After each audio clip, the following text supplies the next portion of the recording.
All right, guys, welcome back to the class. This is the week 3 summary class, and we are going to talk about these topics today. Um, if else and switch case. This is very basic stuff. Most of you guys have probably got it. I will anyway go through it. Um, if else is basically a very basic, building block that we use in programming.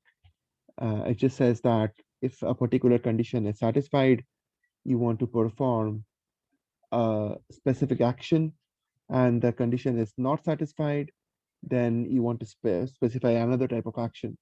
So this section that I'm showing you here, I have already explained in the video. It is a simple nested if else. I am pretty sure that the video was quite clear. If not, let me know. Um, but there is nothing much to talk about. Just to make it simple, I would like to tell you that you can write a if else statement in a way that if you can give a condition, just 1 minute. If condition, right? Always remember something that when you're writing a if condition, it doesn't mean that you have to attach a else condition with it. It doesn't mean. Keep that in mind. And this small mindset can make a big difference because you understand something. Why will you do it? Why will you do this particular situation? Why will you not add a else section? Okay. It can happen in a situation where you are trying to tackle a specific condition only. But so, for example, you have some lines of code over here, code 1, code 2, right? And you have some condition over here, code 4, code 5, right? And here you have code 3, for example. Think about it. So you are just so when the Java will execute your program, it will execute line by line, 1, 2. It comes here. If the condition meets, then code 3 executes. But there is no else section here, meaning what? Meaning no matter what the condition is satisfying or not satisfying, condition is satisfying or not satisfying, it will always run code 4 and 5. It sounds very simple, it sounds very obvious, but a lot of people will probably ignore this. I have seen this happening.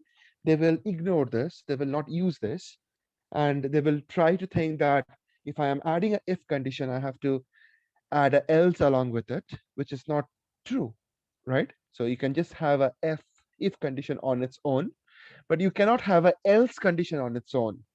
You cannot have a else condition on its own. You cannot just say else, or you cannot even say else if. You cannot do it on its own. Okay, so keep that in mind always. And one other thing that you would like to remember here is that when you are having the if else condition in the very end, so you're having a if else block here, right? This is a nested if else. So you have a if block, you have a if block, and then you have a else if block to check another condition. Okay, and again, as I said, you don't need the else condition. Okay, you don't need the else condition because this if condition over here can very well end in this flower brace. That's it. If and else if, that's it. But this if doesn't need a else. Okay, so keep that in mind. But always remember that you cannot have a else if at the very end. What I mean by that, just a minute, I see somebody is here. Okay, Helen. So you cannot have a else if at the end. You cannot say it like this. You cannot say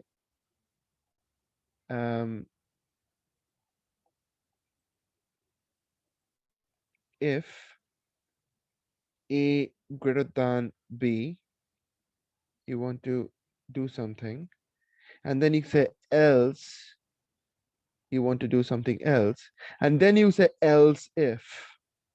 That doesn't work. Again, it sounds very obvious, but a lot of people get confused, so I want to make it very clear. You cannot have it in this fashion. You cannot have a else if at the very end. If you're having a else at the very in the middle layer, that is the end of the if else block. Always keep that in mind. Okay, this is a very basic stuff. Just you can spend like 5-10 minutes to just run through it, and you will understand what I'm talking about ideally, right? Okay, so I'll just clear this part. Can you just give me a shout if you're okay with that, or if you're not okay with that? Are you okay with that? Okay. Hi, Savik. Yeah. Hi, Teshani, tell me. Like as you mentioned, I was confused about if we have if and if else, like else if only without having else, then it don't work, right? Like No, I didn't get that. Can you repeat one more time, please?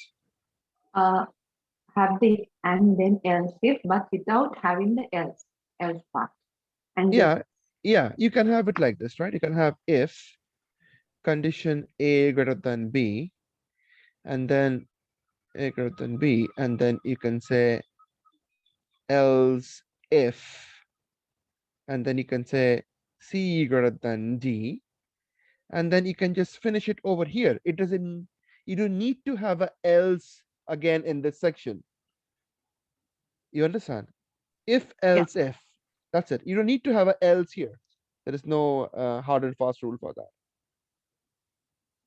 Okay, Okay, so thank you. perfect, no problem at all. So that's how the else if works. Let me know if you have any questions with this part. No? All right, cool. So let me clear this out. Let me go to the next part. Next part is also very simple. It's switch case.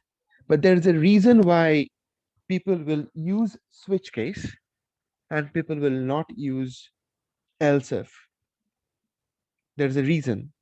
The reason is that in switch case, you are evaluating a particular value with some expected situations. So look at this part. What I'm trying to say here is very simple. I'm trying to say that I have a software engineer, the job title. I'm changing it to the lowercase. Ignore this because actually I didn't make them lowercase. So ideally it should fail, but ignore this part. Ignore this. Let me just ignore this guy here. Job title. Just ignore this part. All right. So switch, when I'm looking at the job title, software engineer, what exactly happens? What exactly happens is it just evaluates against any of the existing case. All right. If the case matches right from the switch statement, it'll come to here because that's the software engineer which is matching. If this value is carpenter, it'll go to the carpenter directly. It will not be evaluating against each one of them until it finds the right guy. It doesn't do it. It jumps entirely to the respective case. I want to just clear this out. I want to show you this, Uh,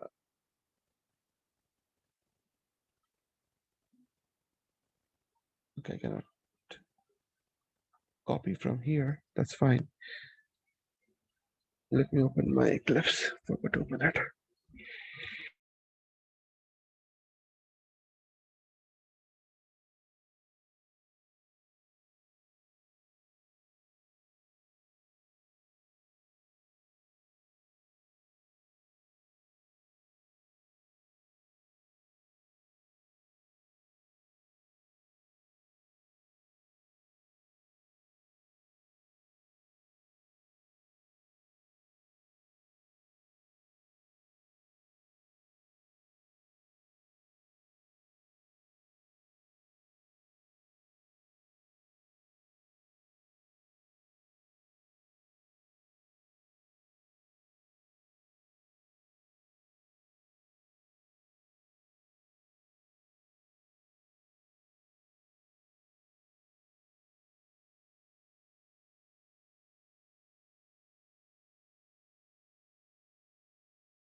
Okay, so we have the class here. Okay, let's look at string job equals software engineer, and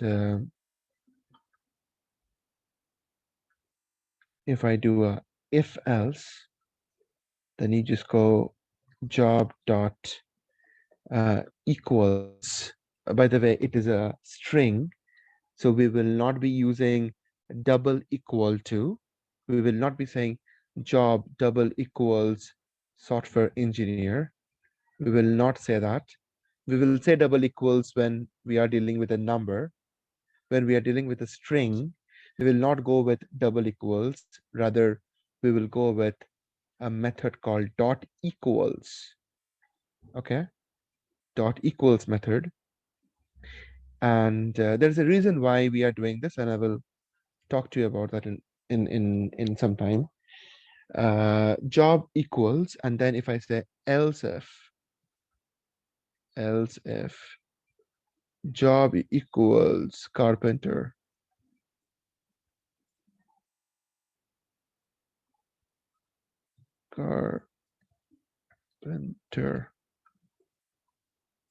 else if job equals say fireman.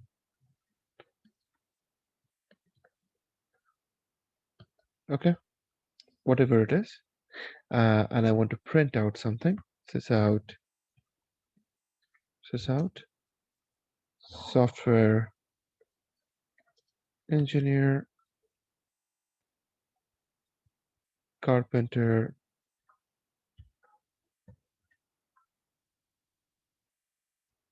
and fireman.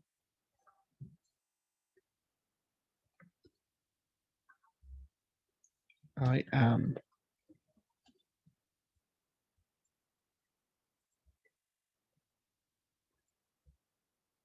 Oh, sorry, my bad.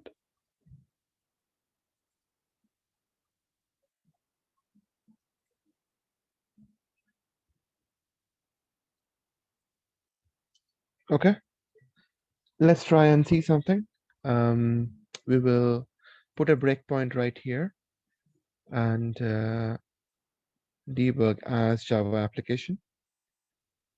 We landed here, and all I do is a very simple check. That is, I do a step into, and it goes to the next line. It prints it. It is going to else if, and it stops. It comes out, right? You got this value, you're done. Let's go and see, let's make it as fireman.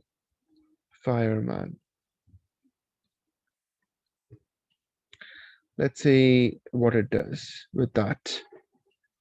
Line number 9, good stuff. That should fail the condition. Checks in line number 11, that should fail the condition. Checks in here, prints out, leaves, right? You saw how it does. Now let's look at the difference between this and switch case. So switch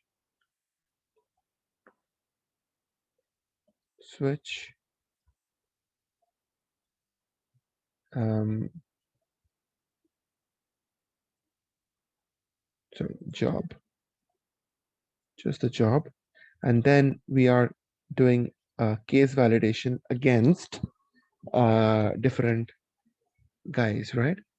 Software engineer,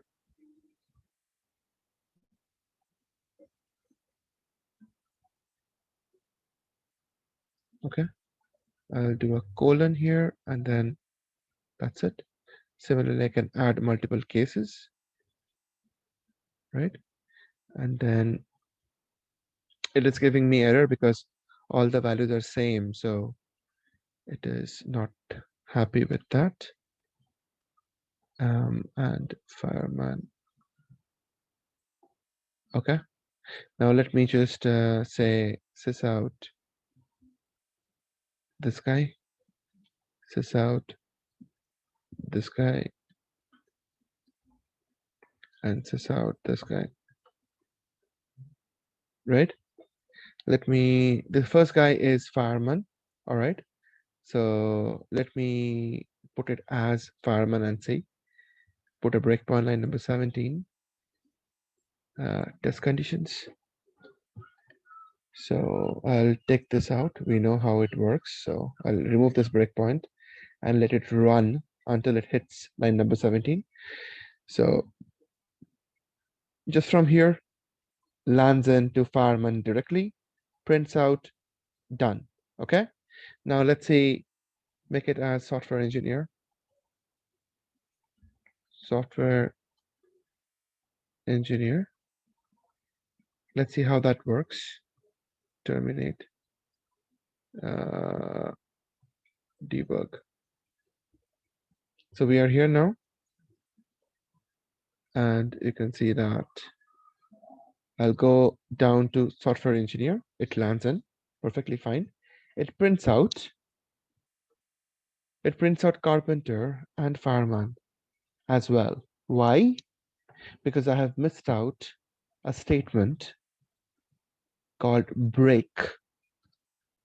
Always remember to add a break after the case, because as soon as the case is completed, you would like to break out of that evaluation process, so that you can come directly out. So now if I just go and run this again, you will see the right difference. You see, both the cases software engineer is fine. So that's basically the difference in case of switch case. And also one more thing you remember, in switch case, understand that we are just evaluating one entity with multiple expected values. One entity with multiple expected values. In if-else condition, you can actually do many more things. Like with the if-else condition I showed you earlier, that you can evaluate multiple conditions, right? With the help of AND operator or OR operator. You see, when you deal with operators, we will be dealing with AND and OR operators, right? So you can combine conditions. You can say A greater than B and B greater than C. You can do that, right? B greater than C, and then you want to do something. So you understand that I'm able to add multiple conditions in the if situation. That is something is not possible here in switch case. It's a one entity evaluation kind of situation, right? But yeah, it is much faster. For this particular job, it is much faster, because as soon as it hits the this particular line number 17, it immediately knows that which case will be the right one, and then it will execute that for you, right? So that's the situation with this part. Everybody is clear with that? If else and switch case? Yes, no? Yeah, it's clear now. So Very good. Okay.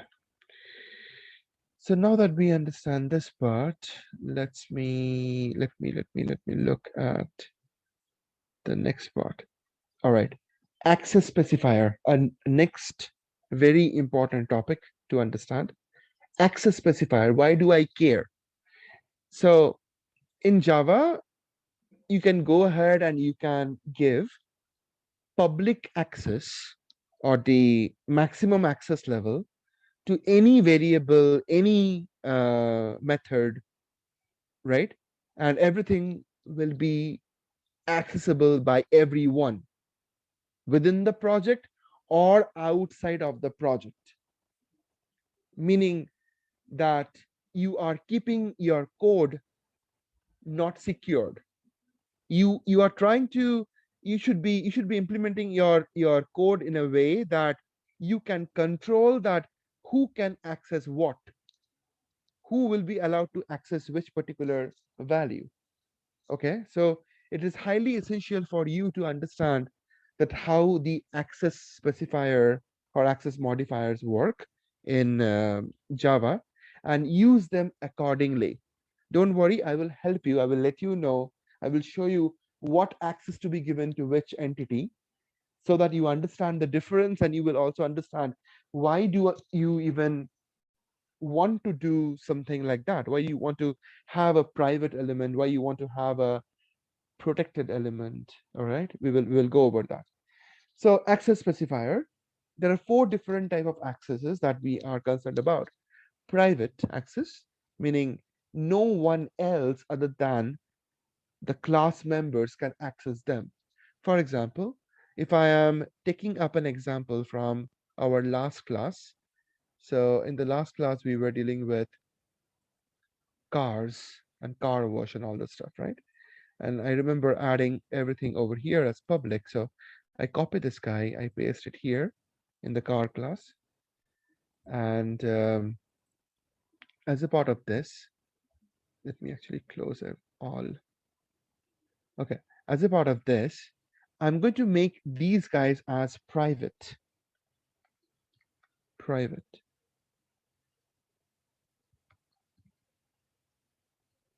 Private.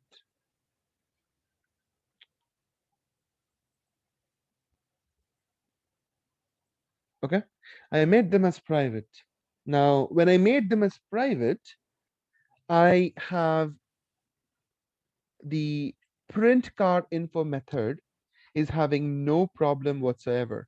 It can obviously access all these values, because if you remember, I told you very clearly last time that this section over here is called as a global scope or global space. Whatever you define here at the top is in the global space, meaning every component of the class or of the class can access them.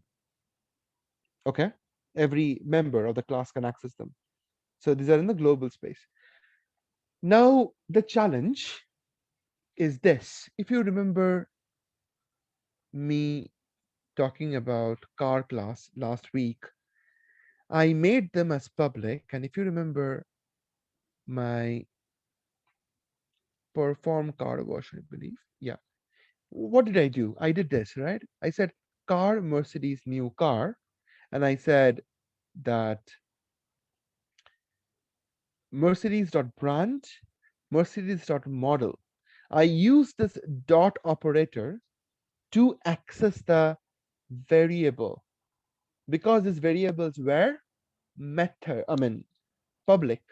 That's why I was able to access them over here. If I exactly try to do the same in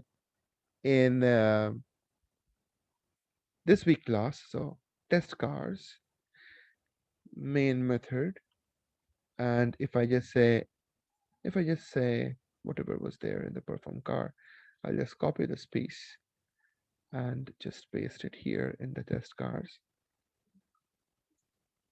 All right. And immediately you can see that I have a problem. Firstly, this import is wrong. You see, it's an import test class.car. There is no package here called test car. So I'll first remove this import. Okay. And then the car is not really complaining about importing, because the car class and the test cars class, they are under the same package. So I don't really have to import it, right? So now car Mercedes new car, Merc.brand, Merc.model, I have a problem because these guys are private. If you hover on top of it, it says brand is not visible because it's private. Question is, if it is private, then how can I access it outside of the class, and how can I push the value inside it? I mean, how can I give the value inside it? There are few ways to do it. At this stage, I will show you one basic option.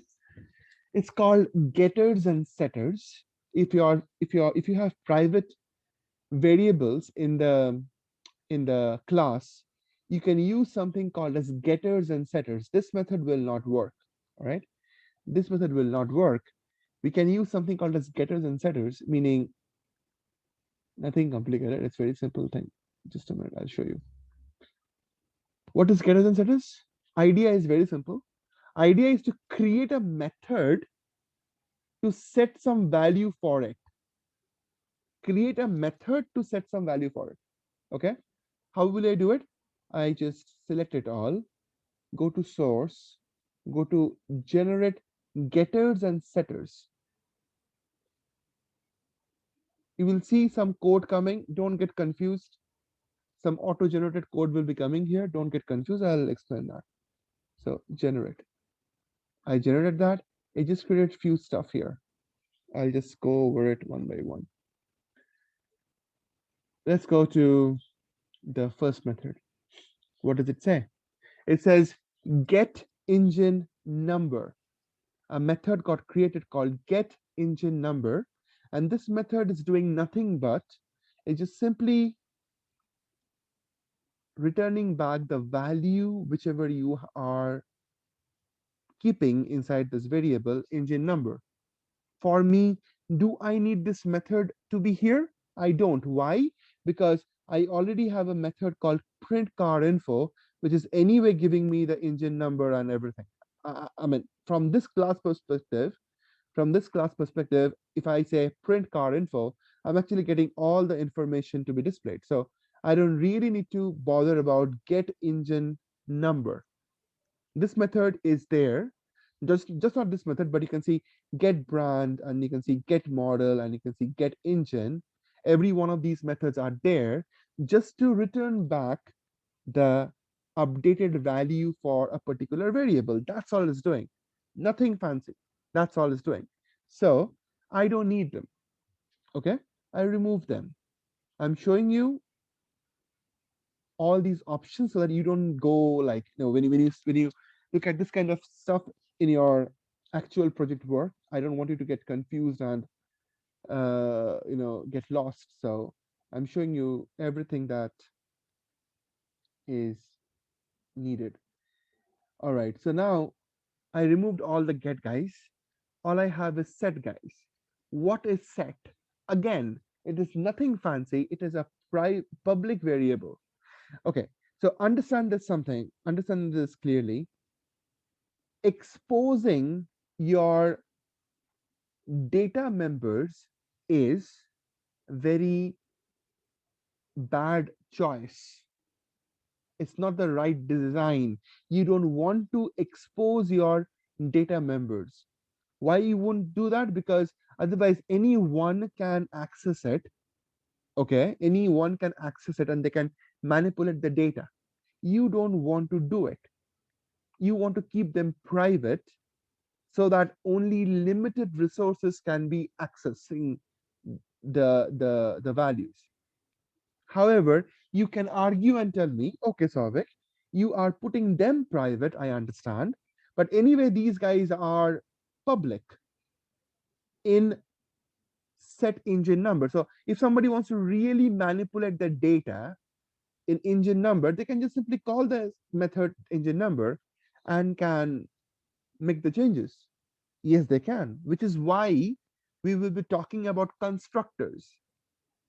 I'm showing you multiple options. I'm showing you that yes, you can set the value inside a class which has private elements using setters.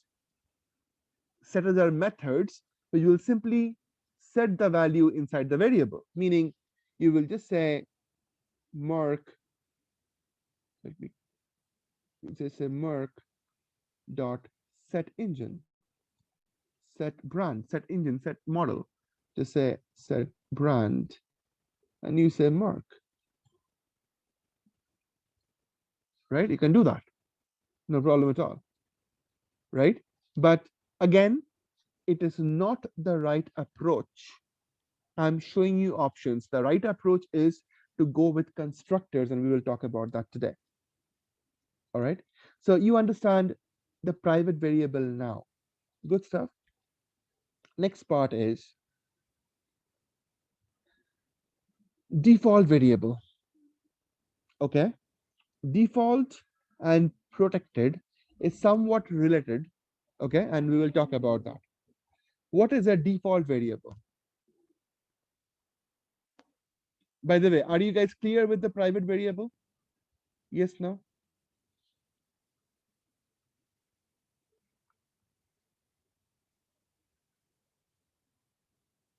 Okay,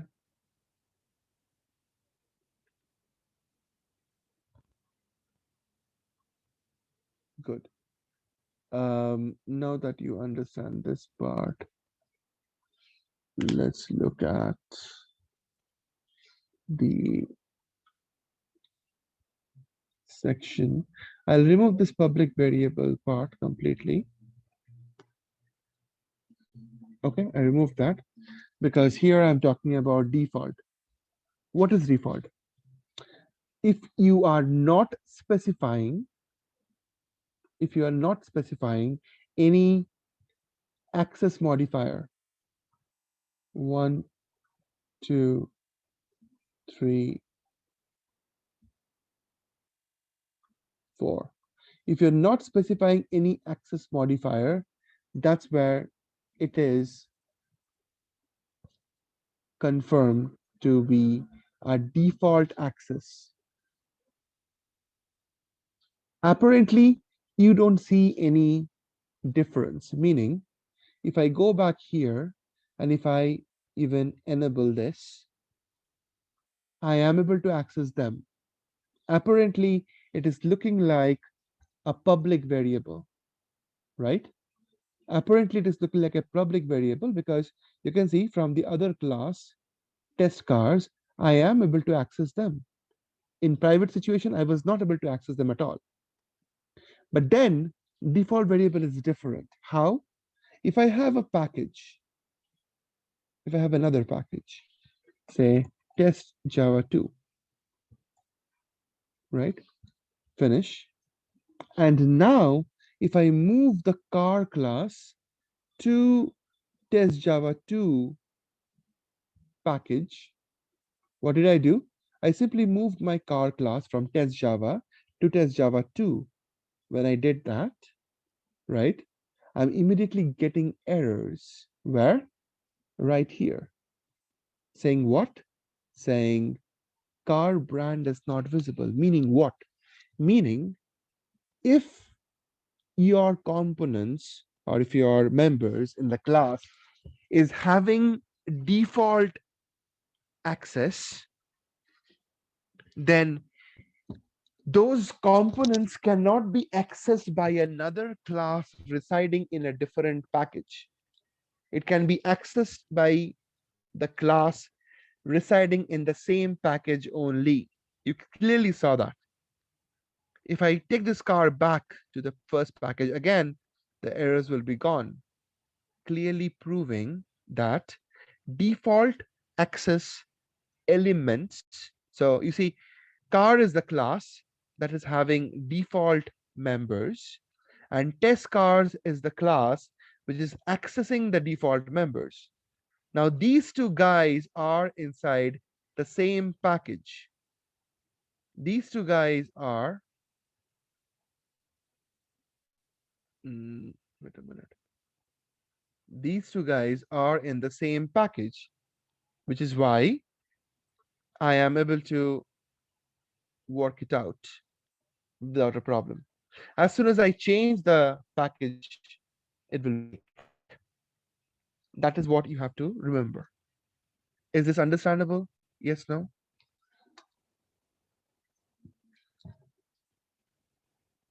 Yes, no? Okay, good stuff. All right, so now that you understand this, we will be talking about the section where I say about public methods. All right, public elements. So you already know about public elements. Public elements, I have already shown it to you earlier that a component which is declared with a public element can be accessed from any class, any package within the project, or even outside of the project. I showed you, I think Java class 1, that whichever is having public access specifier, I was able to export that project into a jar file and then import that project into a particular another project. And still I was able to access the public elements. So public elements can be accessed from anywhere, ideally. So that brings us down to one single section, which is protected. All right. There is a significant difference between default and protected, which I'll talk in a minute. But before I talk about protected, I think you must know what is inheritance. And we'll talk about the inheritance. Inheritance is a Java programming principle. It's called object-oriented principles. Java runs on object-oriented principle. We call it as OOPS concepts, right? OOPS, object-oriented principles, right? OOPS concept. So inheritance is one of that principle, right? So we will talk about that. But before I do it, we will just let me go down. All right. So we have we'll talk about inheritance, but right now here I'm talking about something called as polymorphism. All right, we'll talk about the polymorphism, then we'll talk about inheritance, then we'll talk about runtime polymorphism. All right, we'll talk about runtime polymorphism in the next slide I have that, I believe. So here we're talking about Java methods. All right, so polymorphism is also a OOPS concept. There are a few OOPS concepts that you should be knowing. One is polymorphism. All right, and then we talk about inheritance. Okay, runtime polymorphism.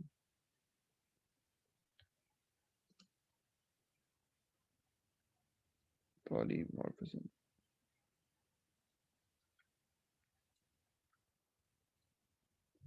Okay, polymorphism, abstraction.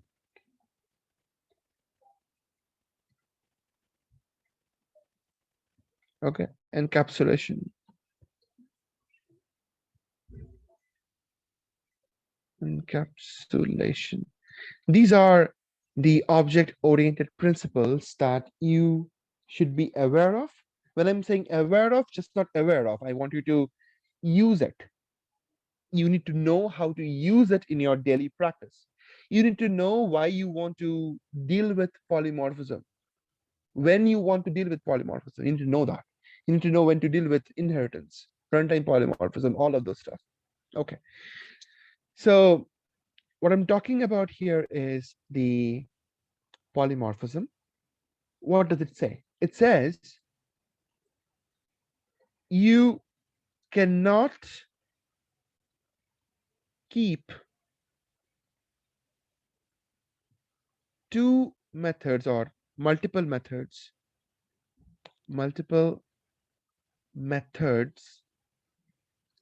with same name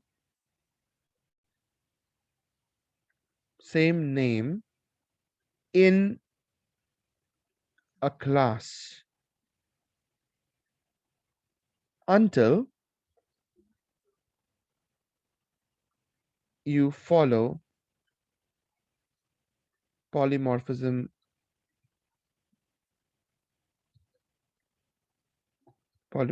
principle, right?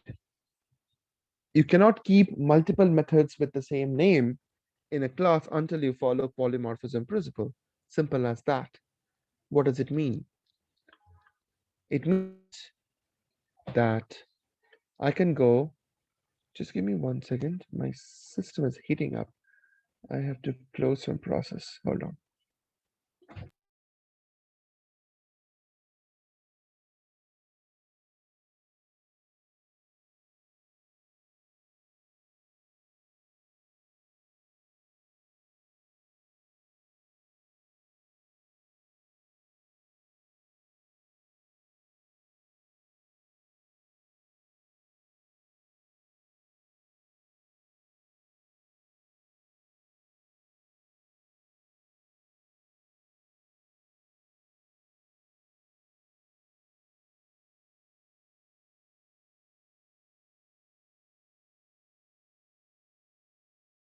Okay, sorry about that. All right. So polymorphism, right? For example, let me go back to my screen here and let's say Java class 2 here itself, right? I want to have a class math ops, math operations. Okay. As a part of math operation, what do I have? I have a method, public void add numbers. Okay. Add numbers. Add numbers. Now, this is a method. Okay. Or let's say sum up. All right. This is a method. Sysout summation of 2 plus 2 is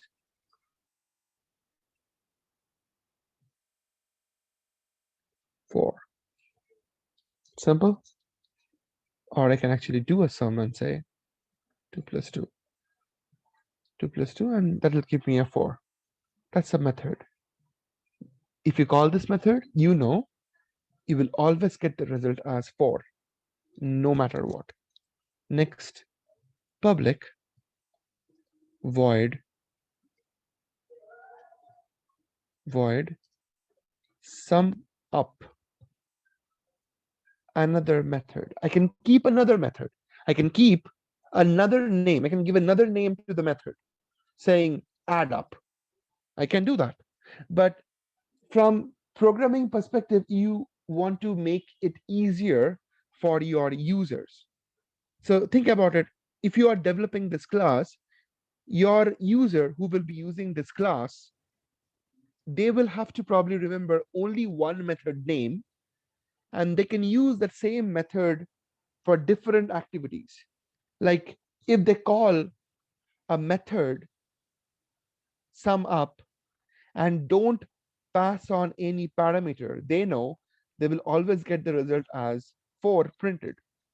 But if they say int a, int b, it means that they can go ahead and say sum of a. Guys, you have to remember one thing very clearly, that is how to build your strings.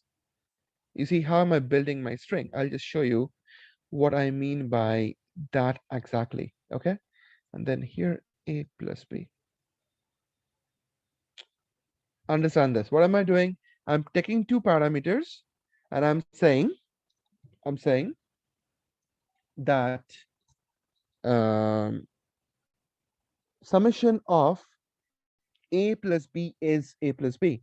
So this a is a parameter which I'm extracting, which I'm accessing right here, and b I'm accessing right here, passing on the value to this one and this one, and then I'm performing a summation. So what will happen?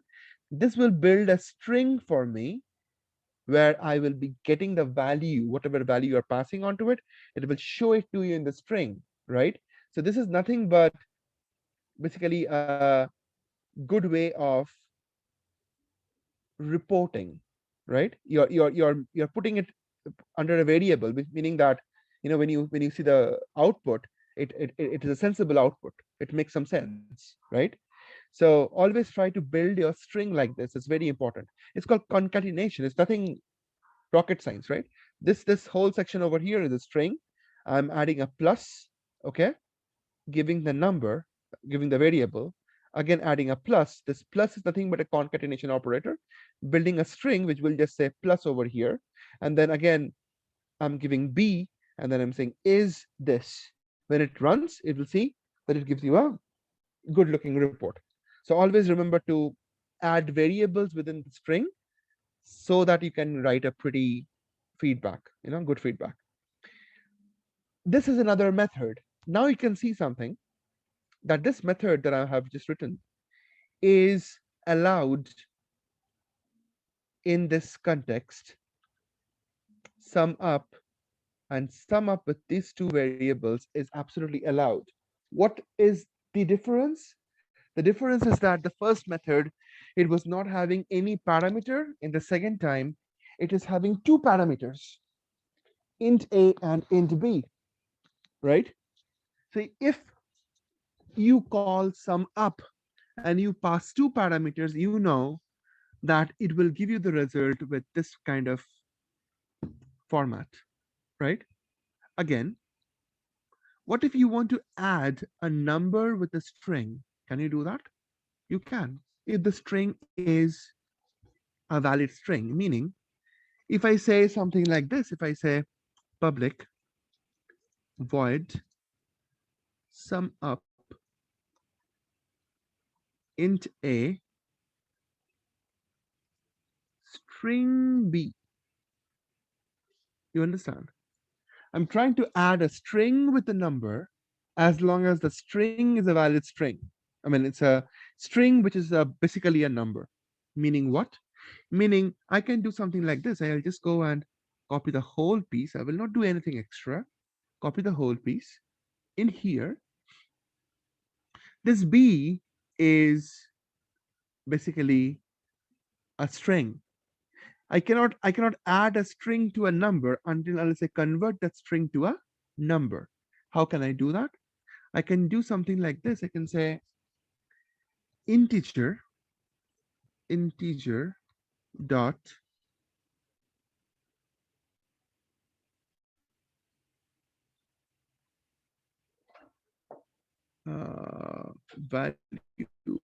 value of b, integer dot value of b, meaning whatever the integer, whatever the b is, I'm converting that to an integer, okay? And then I'm adding the integer with this integer because this is an integer, obviously, which is why it will work, right? So you saw that I can have another method over here. Now I have three methods, and three of them are different because they are accepting different type of parameters. So to have a polymorphism active, you need to keep duplicate method names. The parameter types, the parameter number of parameters needs to be different than each other. Like here you see there was no parameter. Here I have two parameter, but they are of integer type. Here again I have two parameter, but this is integer and string. There is one very weird thing that happens here. Very, very weird thing. Um, you see int a string b, right? What if I do this? What if I just copy this whole piece and just say string b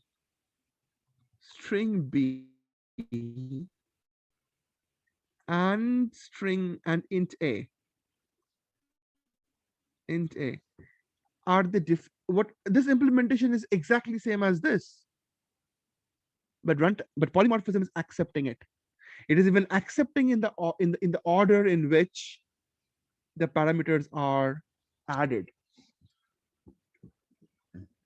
right? It is not giving me any error because I have just interchanged the location. It is accepting it. That is what it's called by uh, polymorphism. Okay. Again, I can have one more guy here called as. So I'll just write one more line. I think I wrote this earlier already. Did I do here? Yeah, I'll just copy this piece and I will go in here, paste. This method is sum up again, but this method has a property to add multiple values. At the same time, it adds multiple values. At the same time, it returns back the value. So again, it is also different. By the way, understand something. The polymorphism only works out with number one, number of parameters, params. Okay, if you have two methods, one is having parameter, one is having not having parameter, then that can coexist with the same name. Number of parameters. Two, the order. Okay, type of parameters, type of params. Three, order of params, order of params. You understand? Just this three thing. Return type doesn't matter. Return type doesn't matter. How do you prove that? Very simple. What if I just copy this and paste it here? And I say, instead of returning int, I'll say string. Okay. And I will convert this integer to string. So string dot value of int, and I'm just converting this to a string, right? Did it help? No, it didn't. Return type doesn't matter. I'm returning over here int, I'm returning over here string. That doesn't matter. What matters is these three things: number of parameters, type of parameters, order of parameters. All right, always keep that in mind. This is called as polymorphism. How do I use it? Very simple, very simple. Go and create a method. This is my math ops. I can do it here itself. I can say, I'll just comment this part out, right? And I'll say math ops math equals new math ops, right? Simple, sorry, simple.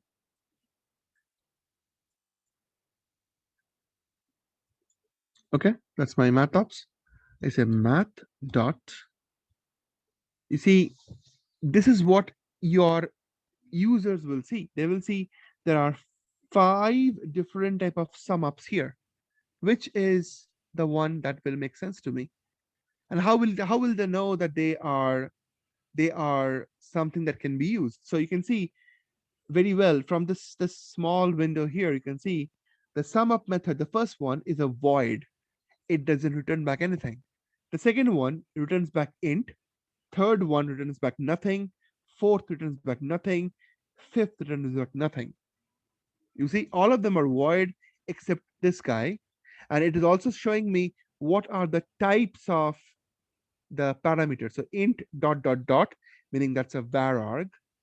Int a, int b, they are integers. Int a, string b, int a. You can easily look at this small window and you can know that what are the parameters, what are the return types, and every other details of that method. Okay, and then you can choose which you want to go for. If I just choose the first one, we know what will happen. If I choose the math dot, all right. Okay, I want to actually show you the integer situation, meaning I want to pass on 2 over here, and I want to pass on 5 over here. Okay, let's go and run this and see how that looks like. So run as Java application. I got 4, which will be always coming as 4. And here I got 7 because 5 got converted to 5 number and it is 7. What if I don't say 5 here? What if I say A here? What does it do? Let's go and run this. And it will throw you with an exception straight saying that number format exception, meaning you're trying to convert a character, a string to a number. Not possible. So it'll throw you that. What we can do is we can actually copy this section, this exception. I'm just showing you what are the possibilities you have. Go back to your sum up method and you see this exception looks ugly, right? This exception looks like ugly. Why can't we handle it even more gracefully? And also you understand something, right?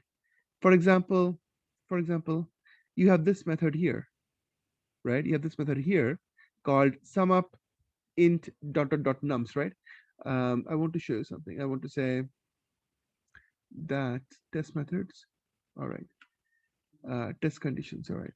So here I want to say math dot sum up, and here I want to pass on 23, 45, 67, 89, 90. By the way, this method is just returning back a value. It doesn't print anything, meaning I can actually put this whole call, this whole method call within sysout. How? Very simple. Sysout, and then just pass it on like so. Meaning whatever the value will be coming, it will be directly printed here. So just say sum summation, and that's it, right? It'll print the value for you. That's all. That's it. Okay, now I want to show you something. If I run this out again, you notice that this code was not even executed. You see, line number 23 was executed, which called sum up method with a 2 and a, and it failed because of the number format exception. And the worst situation is that this line number 24, it was not even executed. Why? Because this is the problem. The problem is if you have an exception in your code, whatever is beyond that exception, it will not run. So the exception is thrown in line number 23. You can see this. This exception was occurring, I mean, it occurred here and test Java test conditions dot main test conditions dot Java line number 23 right here, line number 23. You got the error right there, which is why your line number 24 was not even executed. How can we handle this gracefully? We can handle this gracefully in 2 ways. Number 1 is you can actually wrap this whole thing inside a try catch block. I haven't spoken it in the video, but I want to show it to you. Anyways, try catch block. That's this. What is exactly this try catch block? In the try catch block, I am whatever I'm trying to execute, and I am expecting that there can be an error. I am going to put that inside this try section. In the cat section, I can say what kind of exceptions I am expecting. So obviously I'm expecting a number format exception. I can go ahead and put this over here like so. So if a number format exception comes in,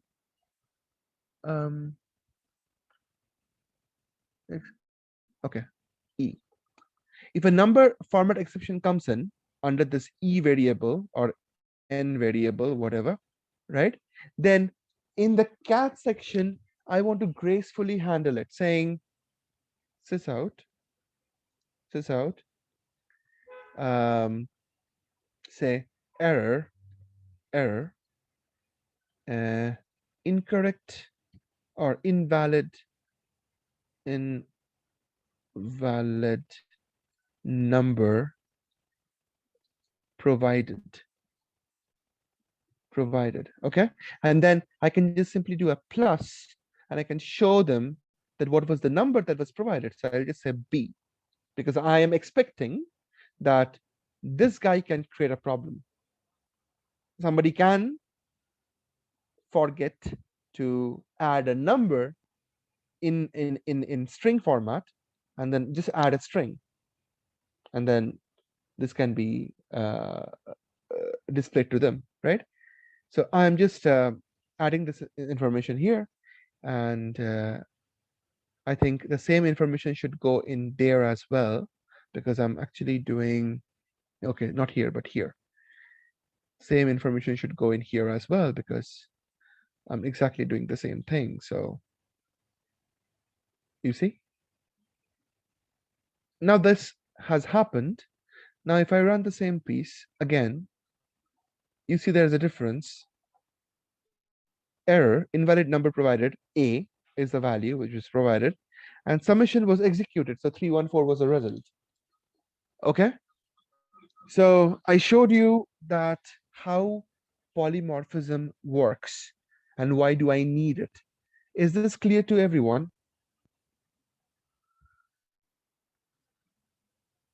Any questions? I'm sorry, I sent a Yeah. feature that when I try to put the same method sum up with the void and int with the return type, like I got error. Just I shared the picture of that one. Just a minute, let me see.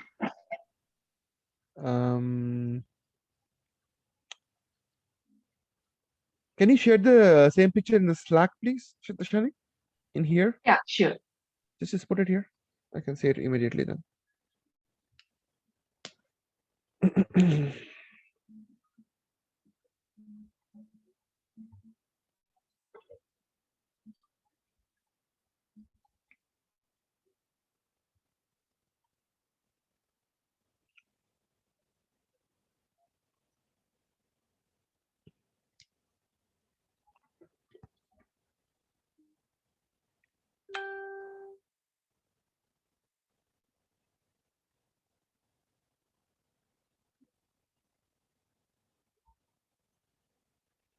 Okay.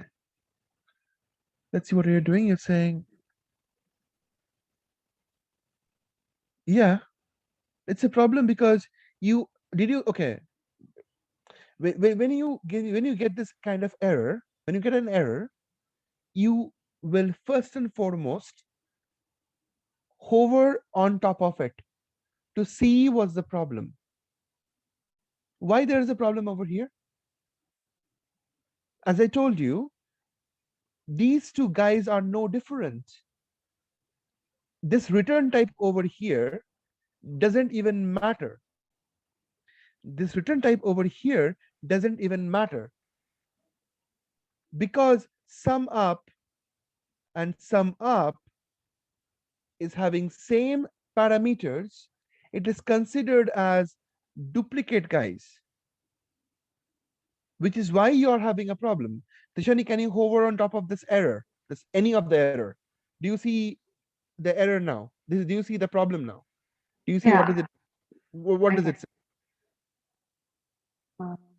Duplicate method. Exactly.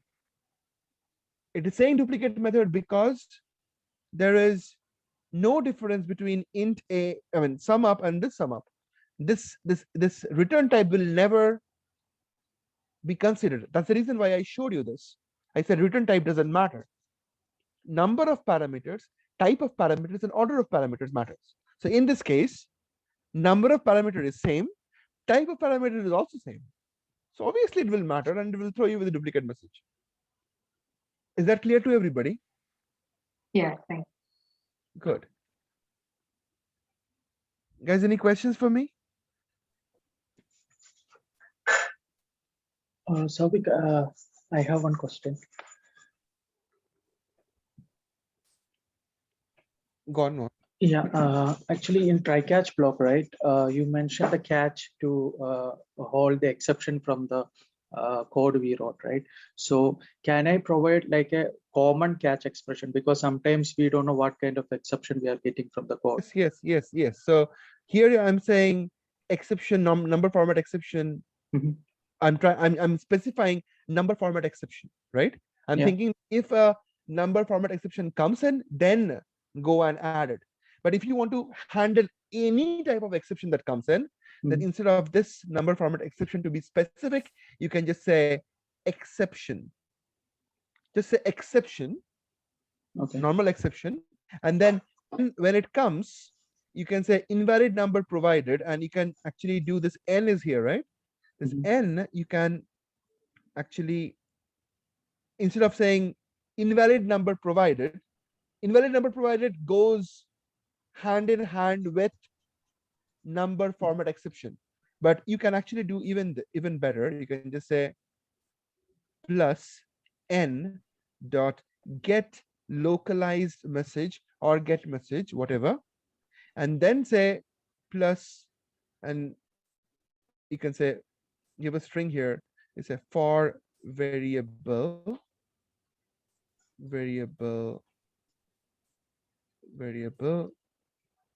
b, or no, not even needed, because this get message will actually cover that.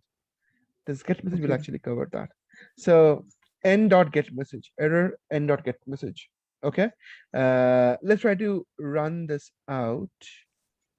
I will actually copy this whole section, paste it here, and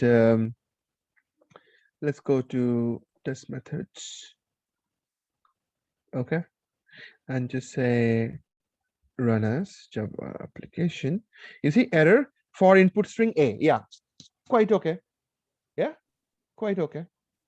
Okay. So whether you have a different error with a different exception, doesn't matter. It will always give you a localized message without stopping your code. So you see this was executed, and this was also executed. Okay. So n is an object we are passing in the catch block, and get message is the function coming Object, from. yeah, exception, no. Exception is not the function. Exception is the class, and n is the object of that class. And Okay. n dot get message is a method. Get message is a method coming out of the n. Actually, I would say e here Okay. to make it perfectly sync. Okay. Exception e dot get message. You can give any name ideally, but that doesn't Okay. matter. Matter is that whatever the exception comes, you're catching it here in the catch section, and then you're saying e dot get message, so that you're printing the value out accordingly. Okay. So get message is the function inside exception class. Correct. Yes. Okay. That you're And correct. we can add multiple catch block also inside one try block, right? I think you can. Okay. Let me just try it. Catch, and you can say number format exception, number format exception n. Hello. Hello. Hello, sir. No. Yeah, hello. I think you should make a number format exception before exception. Yes, you're Okay. right. Yes, you're right. Yes, you're right. You're right. You're right with that, because number format exception has, exception has the bigger value. You're right. I will tell you what she means, and she's right. So you see, this format is going to work out. Why is this going to work out? Because number format exception class, you will probably not know right now. It is to do with inheritance. So the point is that number format exception comes below exception class. So you can say number format exception is a child of exception class. So which is why this structure works, because if a number format exception comes in, then it will be caught over here and it can be handled accordingly. if something else comes in place, then that will be caught, not the number format exception. You understand? You can add in multiple different catch blocks here, as long as you're keeping the exception class at the very end. Probably it is not making sense. I understand that. Let me try to draw it and show it to you. I will talk about that anyways. So you can see, all right. You can understand that you have exception class here. Inside exception class, there are multiple different exceptions that are lying, which are the child of exception class. Class not found. Class not found. Okay. Exception. Now there are multiple exceptions that you will be seeing in your Java journey. Okay, and exception is a common part that you will have to read, understand, research, and then implement the solution. It's a very common part of a developer's life cycle. Okay, so you cannot get scared of it. So the point here I'm trying to make is that these two classes are a child of exception class. This child concept you will know more when I talk about inheritance. Inheritance, which is the object-oriented principles, one of the principle. When I talk about that, you will know about it more. But for now, you can see these two guys are the child of number form, of exception class. Now, the point is, when the try catch starts, it hits an exception in line number 23. Okay. If you are giving the exception block earlier, then it doesn't really make sense, because if the exception is coming for number issues, then it must be handled, or it could be handled by number format exception block that you have set here, or it must be handled by number format exception block that you have set here. If you are not giving this guy at all, then there is no problem at all, because exception section over here will take care of everything. But if you have a situation where you want to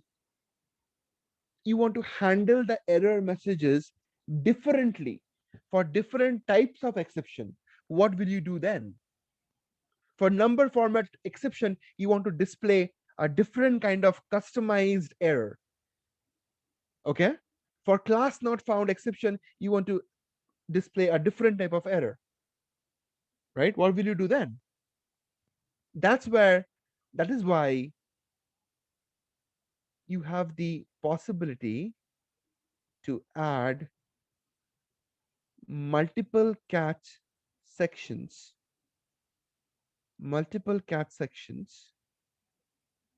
for multiple different error handling mechanism. Number format exception, an exception. For this case, there's a very simple case. For this case, this primary exception is absolutely fine. It will work out. But if you want to be specific, you can have another layer just out there, and you can say, yeah, you want to make it work, right? So this is how exception works. We will talk about it more when we discuss about framework implementation. So everybody's clear with this section, yes or no? Yes, okay. Good. All right, perfect. Now that we understand this part, I am going to take a quick break. But before I do the break, Java method is fine. Inheritance, we'll talk about that. And then we'll finish this. And then once we are done with this, then we go and take a look at the class 9. As a part of this, we have constructors, polymorphism, runtime polymorphism, and a simple test framework. Okay, this is a very important stuff. Method overloading, overriding, polymorphism, runtime polymorphism, very, very important. We'll talk about that. And then we have the other section about implementing some test cases. Oh no, sorry, absolute XPath and relative XPath. Anyway, XPath will take some good amount of time for next week. If we can dedicate the whole next week for it. What is XPath? Yeah, we'll just start this, but I don't want to really finish this out because I am pretty sure that in next week, the week number 4, yeah, in the week number 4, I have dedicated that to XPaths. A lot of it is there, and we will take it slow and learn it very well. So my plan is to ideally cover up 8th class and 9th class today, and give you the solution for 3rd week, and that's where I end the class today. All right, because XPath anyway, I will talk about it next week, and I wanted to come fresh mind so that you can ask me more questions on it. Okay, so perfect. So I'm almost done with the class number 8, just the inheritance, and then we'll talk about the section which is going to be quite something to grasp. So I'll take a 5 minutes break and come back. 6 minutes break and come back. I'll come at 11:30 and then start the class. Thank you, guys.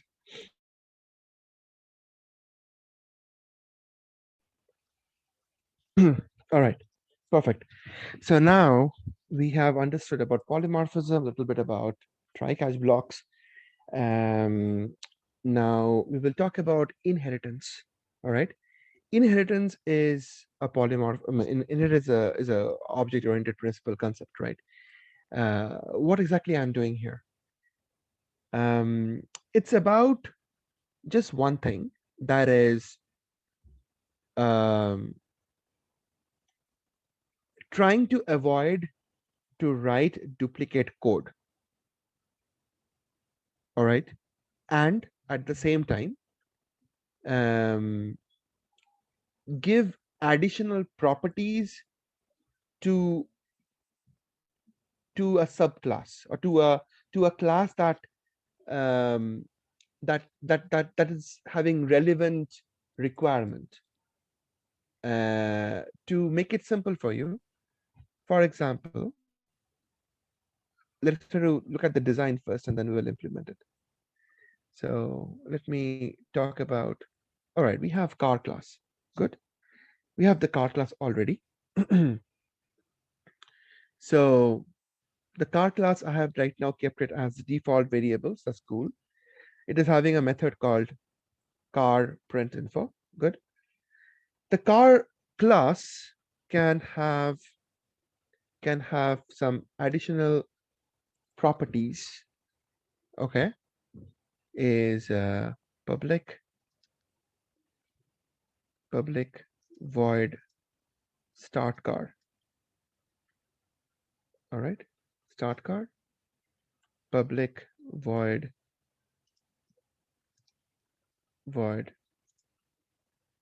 stop car. All right, public void accelerate.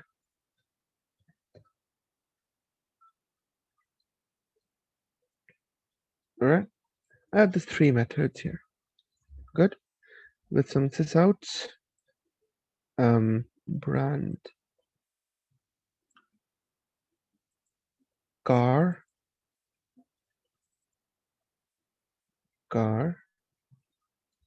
brand, and then I'll just give a model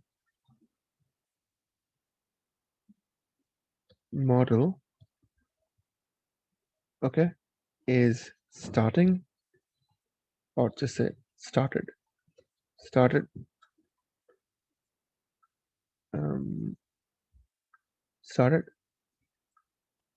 stopped and accelerating.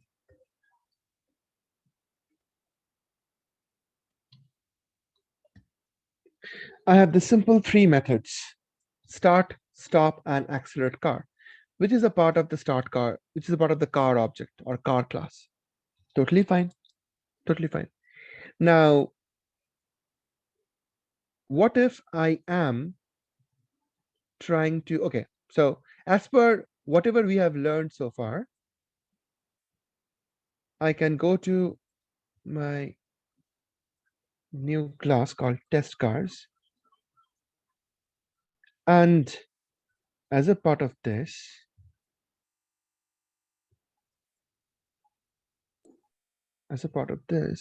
test cars already there. Yeah, actually it was already there. So I don't need to do it. So as a part of this, I can go ahead and I can create Mercedes, and then I can say Mercedes dot start car, Mercedes dot accelerate, Mercedes dot stop. How about that? I can do it. I can create multiple of these guys, one for Mercedes, one for Audi. And there is no problem in doing that, right? Audi.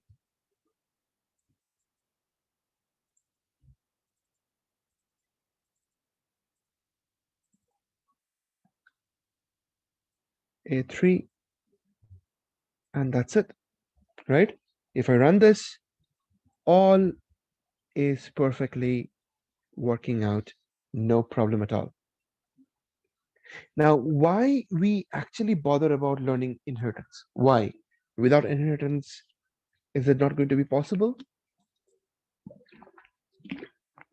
So it all depends on your requirement. You can see that I created a Mercedes object and I started the car, stopped the car, accelerated the car. Same with Audi. We are exactly doing this Mercedes car and this Audi car is exactly doing the same. They're starting, accelerating, stopping, right? What if I want to have a situation where I want to make sure that my Mercedes car can have some additional properties? What if when I'm starting the car, I want to starting the car with proximity sensor, meaning my Mercedes car key will be in my pocket. I go near to the car automatically starts, open the doors and starts the car, right? What if I want to have a situation like this? What if I want to have a situation where the Audi is accelerating with nitro boost? What if I want to do that? Meaning I want to add additional properties than what car class is already offering. But the additional properties are specific to a particular brand and model. What if I have a situation like that? So in that situation, our plan will be to go with inheritance concept. Understand this very clearly, that we have multiple different object-oriented principle. And it doesn't mean that we have 5 or 6 object-oriented principle. It doesn't mean that we have to use everything everywhere. You have to use the right thing in the right place. That's the point. Okay. If you do not have a situation where you want to customize your Mercedes class or Audi class, right? Then whatever setup I'm doing here is absolutely fine. No problem at all. But what if you have a situation where you need to have a customized situation, customized properties added for Mercedes and Audi? What will you do then? That's where inheritance comes in place. Meaning it's very simple. If you think logically, it's very, very simple. You have Mercedes class, sorry, you have car class, right? You have a Mercedes class, you have an Audi class. There's a new setup. In this setup, in the current setup over here, there is no Mercedes class or Audi class. No, there is no Mercedes class or Audi class. We are having only one class as of now, which is car class. Now I'm adding more classes. More classes. I added a Mercedes class and an Audi class. Why did I do that? I did this because I can tackle two problems with one solution. Number one problem is handling duplicate code. How? Mercedes is a car, Audi is a car, right? Why not share some of the inbuilt properties of car already implemented? Why not? Why can't I do that? I can absolutely do that. So what I will be doing is I will be extending car to Audi, or I will say inheriting the properties of car, inheriting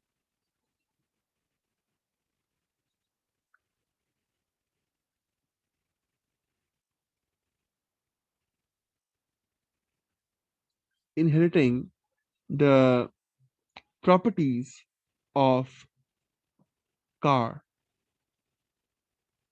to Mercedes and Audi, right? By doing this, whatever I have implemented for these three guys, or these three methods I've implemented, can be easily given or accessed by Mercedes and Audi. At the same time, I can also have my own properties saying start car with proximity sensor, with proximity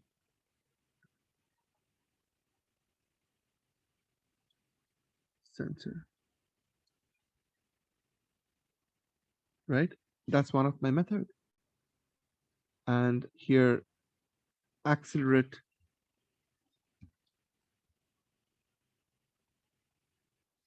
with nitro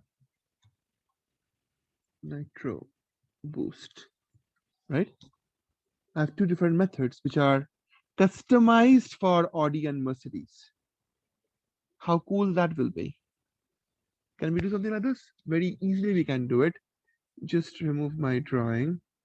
I'll go to my package, add two cards. Class number one, Mercedes.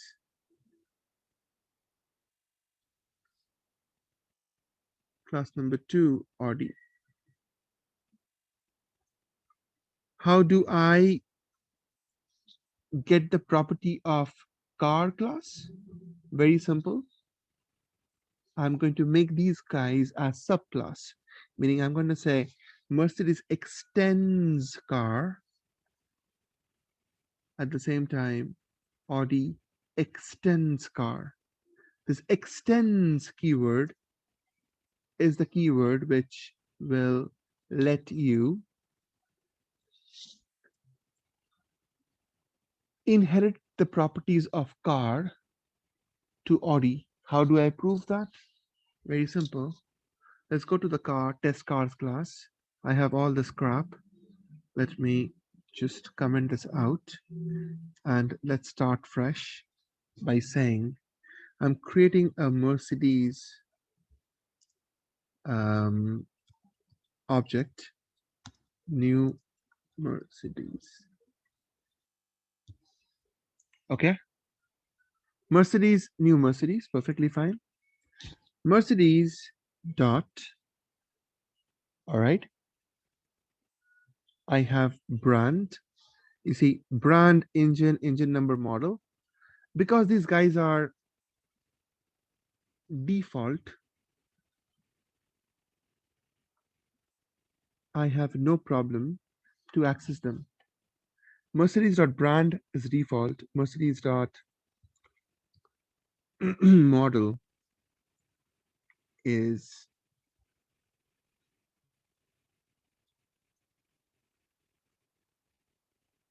Mercedes dot start car,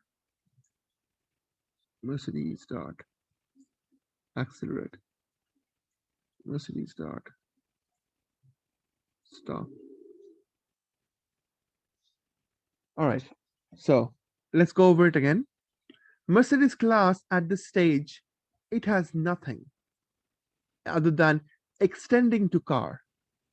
Just by extending to car, you can look at it and you can see that all the properties and attributes I'm able to access it here. Mercedes.brand, model, all these methods, everything is accessible. You can see this brand is a default element. It is a default element, a default member of the car class. And Mercedes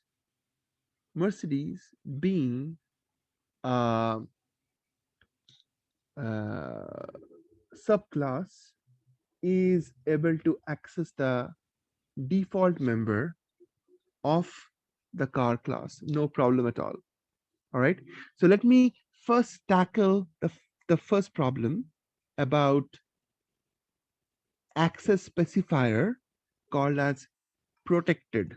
When I'm talking about inheritance, let me first finish this and then I'll go to the other part of it. So protected access. If you remember earlier, I showed you something. I told you that if the elements are having default access, if the elements are having default access, and if you remove this guy, Mercedes, so Mercedes is extending to car, and if you look at the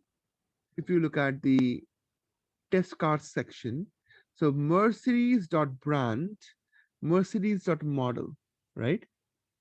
So at the end of the day, Mercedes is accessing a default element.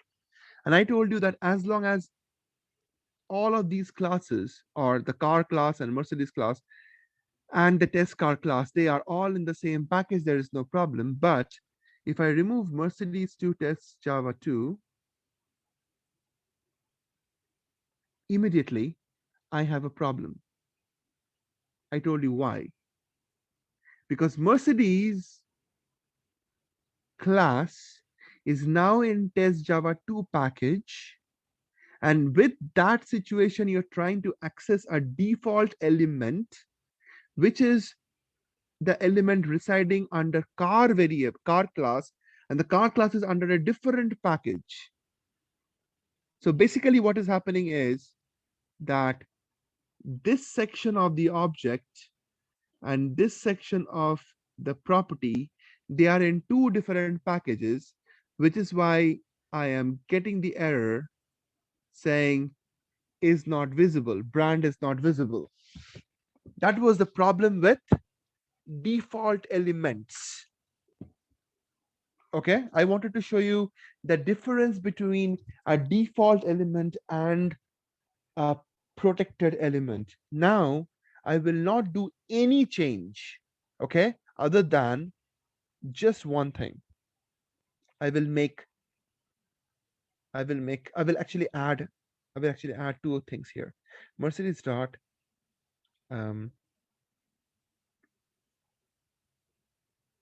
seats, no, dot,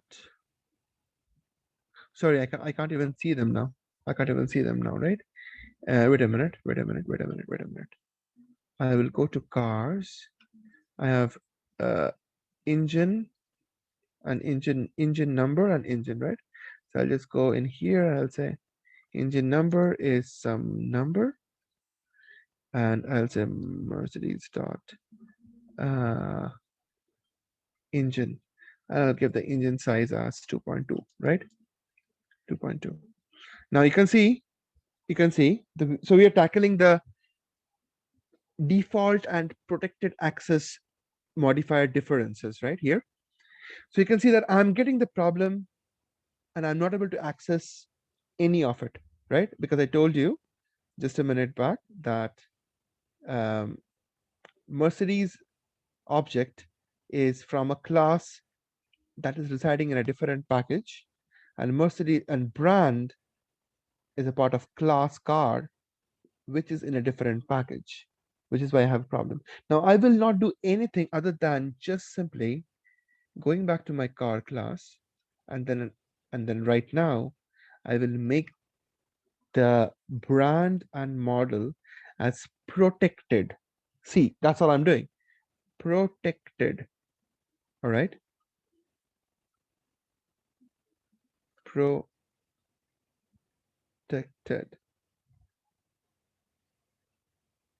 Come on. Okay. When I did that, let's go back to the test cars. Do you see that there is no more error for brand and model? So what are we learning from here? What are we learning from here? What we are learning from here is this.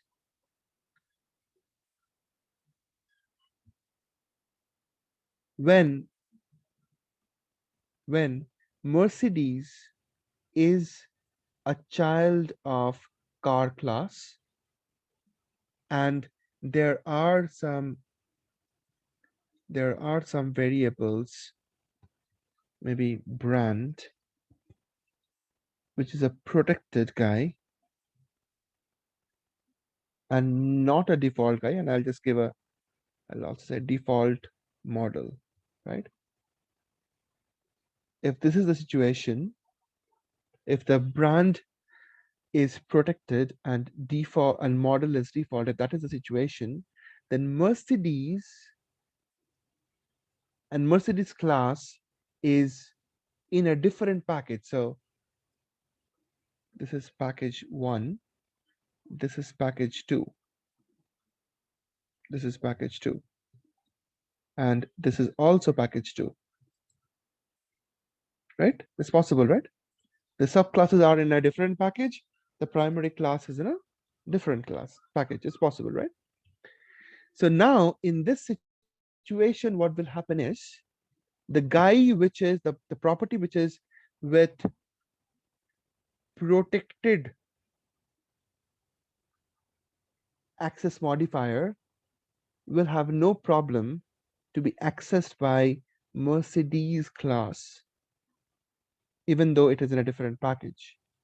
But if it is a default element, then Mercedes class or Audi class will never be able to access it. So the restriction is with the packages, default properties cannot be accessed outside of the package. That means the property which is residing in a class and the class which is trying to access it, both of them should be under one package. But if you change the same property to protected, and there is a relationship between a child, a parent and a child relationship between two classes, then they can be in two different packages also as well, and there won't be any problem to access them. Is this understandable? The difference between these four guys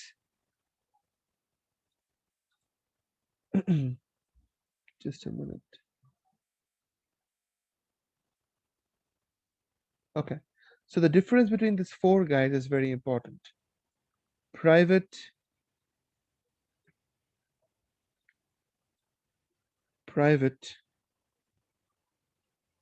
public, protected, default. This is very important for you to understand the differences. Public, private is very simple. Default, I hope it was simple. I'm not sure now what you think about protected, because it is a little bit of difference between protected and default, because protected comes in a situation where inheritance is there. So what do you think? Any questions? Can I explain it again? This part, what do you think? Souvik. Yeah. It is clear, very clear now, but earlier we have been using import, right? To import a jar to use those variables in from the different package to No, another no, package? no, no, no. We never import for variables. We import for classes. Yeah. We were importing classes, right? Yeah. So importing class is a different thing, and accessing the class member is a different thing. Even okay, so let me show you something. Mercedes is having engine number and engine. These two guys, engine number and engine are two different variables which are present in car class. Is that right? Yes, no? Yes, sir. Okay. Now, Mercedes class is in a different package, right? Mhm. You go and see here, you can see that import testjava.car. Car class is already imported, but that doesn't mean that you will be able to access a default element. Default elements can be only accessed if Mercedes class is there in the same package where the class car is there. You see the error is gone now.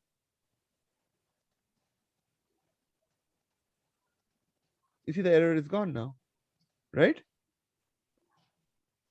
Importing meaning that you are ready to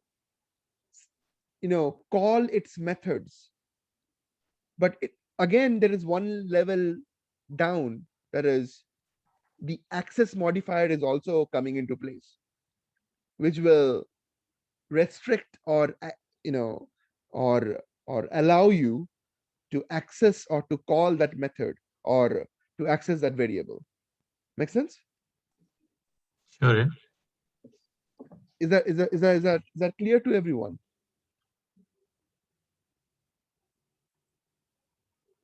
Andre, what do you think? Are you confused, or what do you think? Sakshi?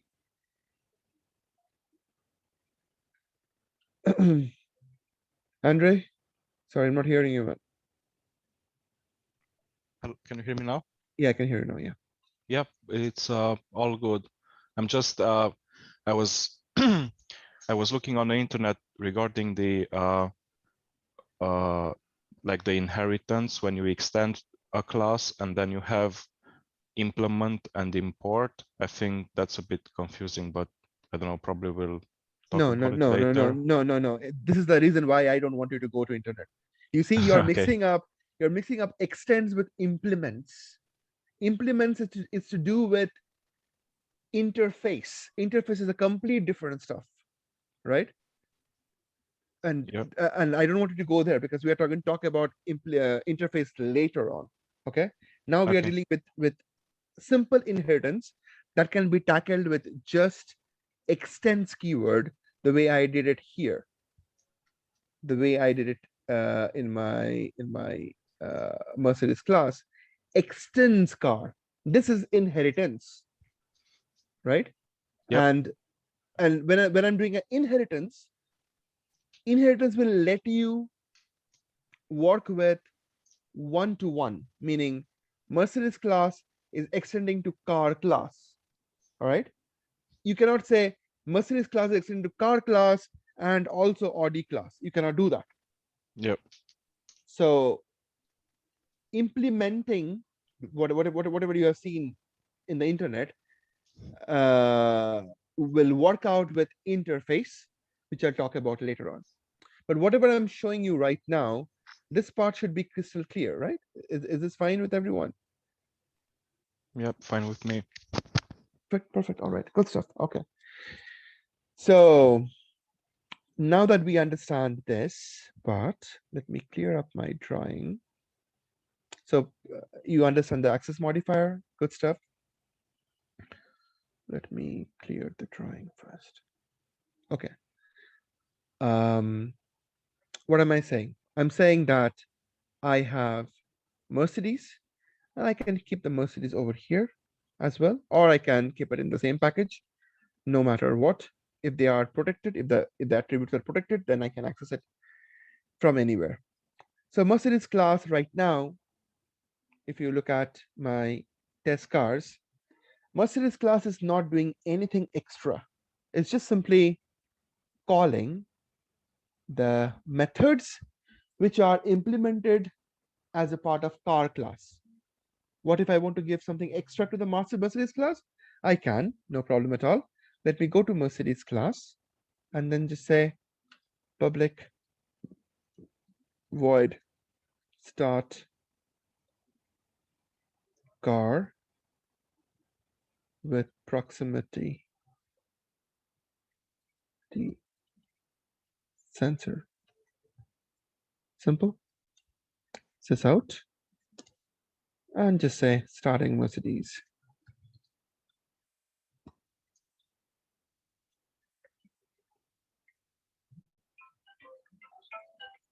Just give me 1 second. I want to check something.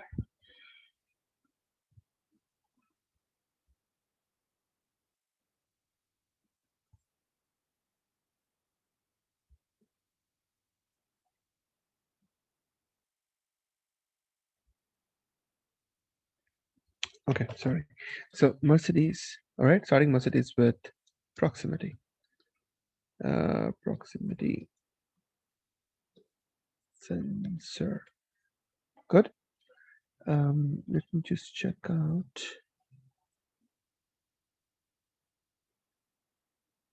Okay, right. This is my extra method. Also with Audi, accelerating with public void with nitro.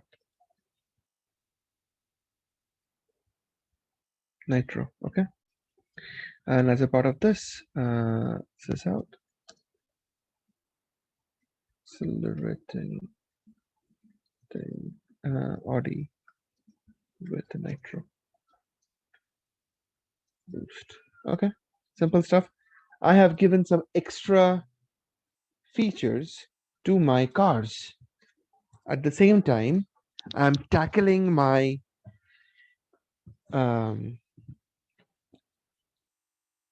duplicate code situation. I don't have to duplicate the code. I can share it with my parent. And I can have my own properties, meaning I can now just go to test cars and I can just say start car. Start car is a method, obviously, but I can just say dot start car with proximity sensor. And the same thing will happen with Audi as well.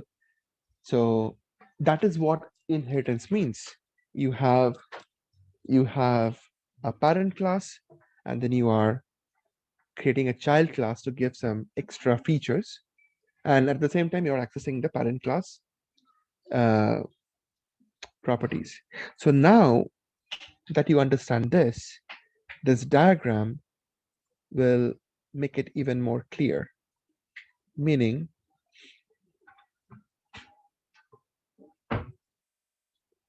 what am I saying? I'm saying that there's a possibility that you can have 3 different types of inheritance model in Java. Number 1 is single, meaning a parent is being extended by just one child.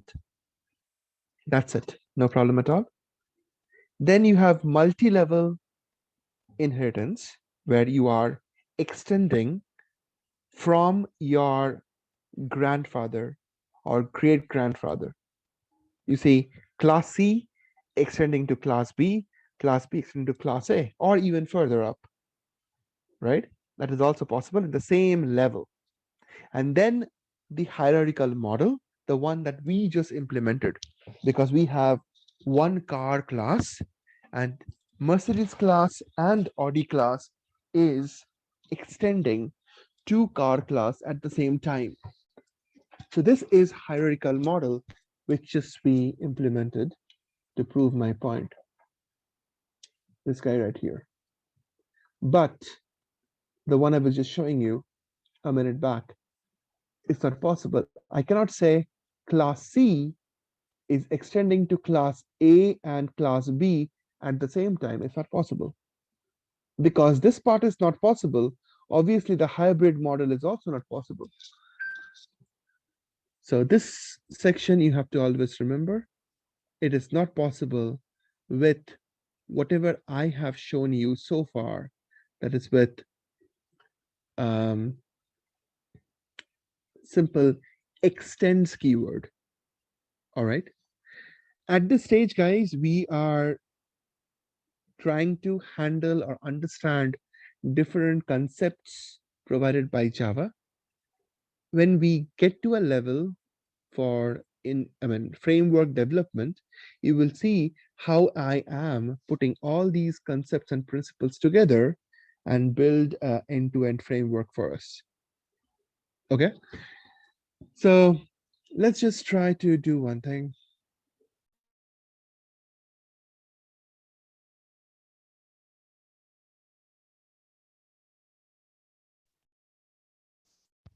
Sorry, Sophie, can I ask something quickly? Yes, please. Yes, please. Go on. On the multi-level inheritance, for example, class C can use everything from class A as well, not only just class B, right? That is correct. Yes. Like it doesn't matter how many there are on the multi-level, like the last one will be able to go up to like exactly his first ancestor or exactly. okay. All right. Exactly. Okay, thank you. Oh, that's with the inheritance. Let's move on to the next part, which is having a few more stuff to understand. Okay. Constructor overloading, method overloading, polymorphism. I covered method overloading, polymorphism in the earlier class today, so I'll not go over the same thing, but I'll talk about overriding, runtime polymorphism, and probably creating a simple test framework. All right.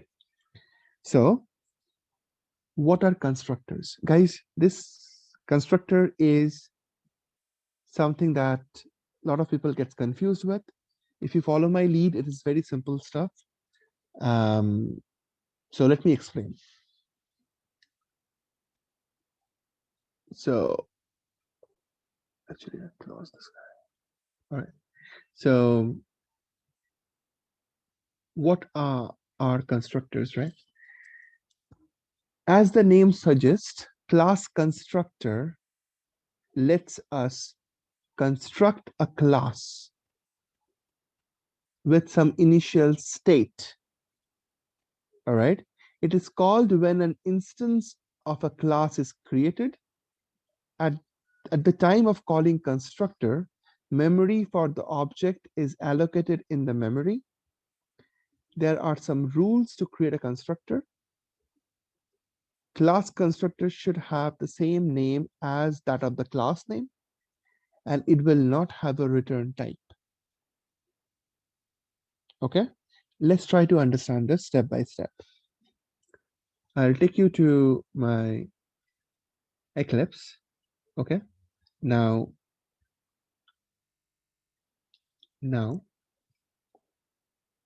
close everything all. Let's go and talk about car class. Car class, cool. We are dealing with, I was showing you all this stuff, right? Protected, default, and all the stuff. Ideally, none of these members who are holding your actual data should be in protected or in default mode or in public mode. They should be always in private mode. Nobody should be able to access them. Let's try and do that. Private, every one of them. I'm changing them to private now.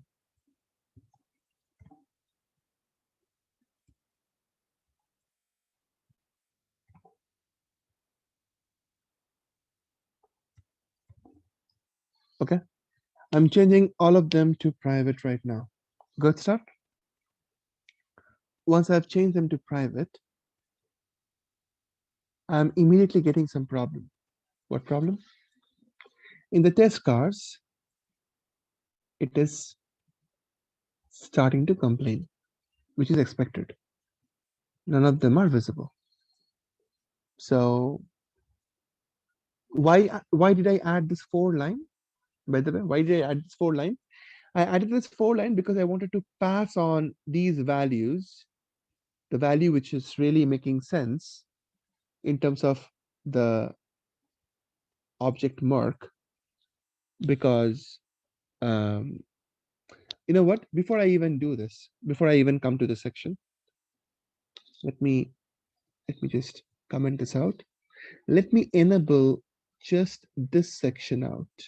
All right, I'll come to the section later on.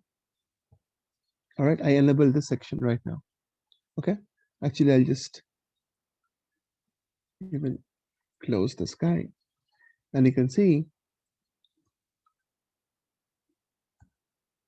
I have the problem with the simple 2 lines where I'm trying to feed in the value Mercedes and Class A to the variable. It is not accessible, understandable, right? It is understandable.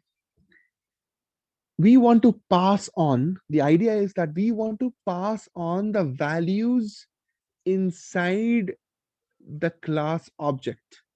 We want to pass on the values inside these variables which are residing inside the class. That's our main motive. Okay, this way it is not possible. It is not right thing to do. Okay, take it out. All right, what is the right way to do it? The right way to do it is with the help of constructors. How so? And what is constructor? Constructor will let me construct the object of the class created with some initial state. When I say initial state, I mean with some initial set, with some initial data set, I would say. How can I create a constructor? I can create a constructor. Basically, every class that you have in Java, they are already coming in with constructor, a default constructor, which you and me, we cannot see, but the constructor is already there. For example, if I just go ahead and say public, all right, and say car, constructors are always named after the class name. So public car, and I say sysout, this is a default constructor, meaning this guy is there anyway. It is hidden, but it's there anyway. How do I prove that? I prove that by simply putting a breakpoint right here, line number 11, going to the test cars, all right, and just let me comment this part out, all right, just triggering this part only. You see, this part I didn't change at all, right? Let's try to trigger this guy, and let's see what happens. Debug as Java application.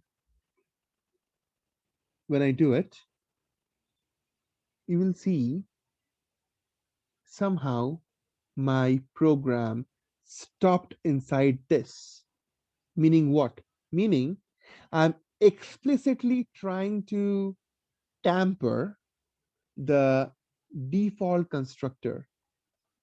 It's a default constructor, and I'm explicitly trying to tamper this. Okay. When I'm saying tamper this, obviously I have to perform. I mean, right now I'm not performing anything. I'm just printing out a statement. Just like that, it prints out and nothing happens, right? If I don't give this guy, okay, if I run it again, nothing will come out of it. Why? Because just this line got executed. This line got executed, and whatever you see within this bracket, it is actually meaning that it is trying to call a constructor without any parameters. Meaning you're trying to call a default constructor. This new, and then you give a car, there is a class name, and then you give this bracket. It means nothing, but you're creating an object referencing to a default constructor. You can say like this. So at this stage, you can say you creating object named Merc, referencing or pointing to a default constructor, or I would say using a default constructor. I would say, yeah, using a default constructor.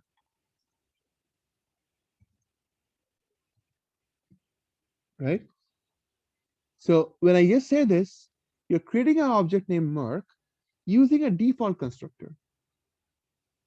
Okay? Because it is exactly the same that I did right there. You see that? Let's prove my point. The point is, why am I even bothered to have a constructor?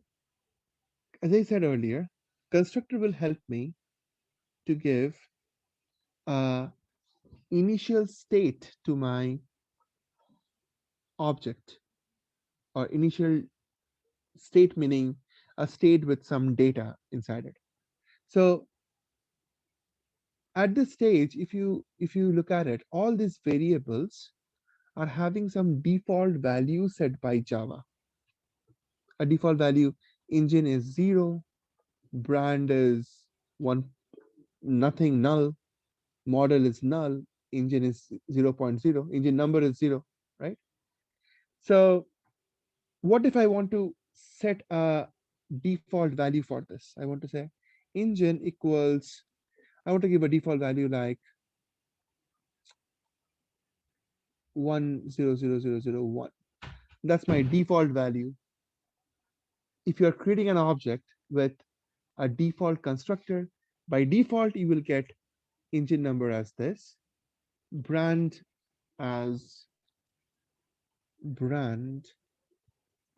no brand, right? Model as no model.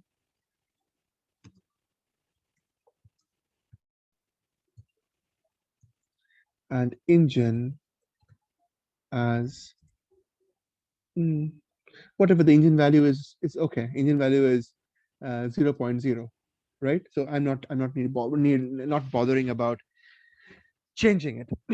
So you see, for me, it made sense to give some information out here when you're creating an object of car class with a default constructor. Now you have to ask me, or you can ask me, is it mandatory to add a default constructor like this? No, absolutely not. Absolutely not. You can simply ignore this as like this, no problem at all. It will still be working. The question is, again, how do I set my value inside? Just give me 1 second, guys. Hold on.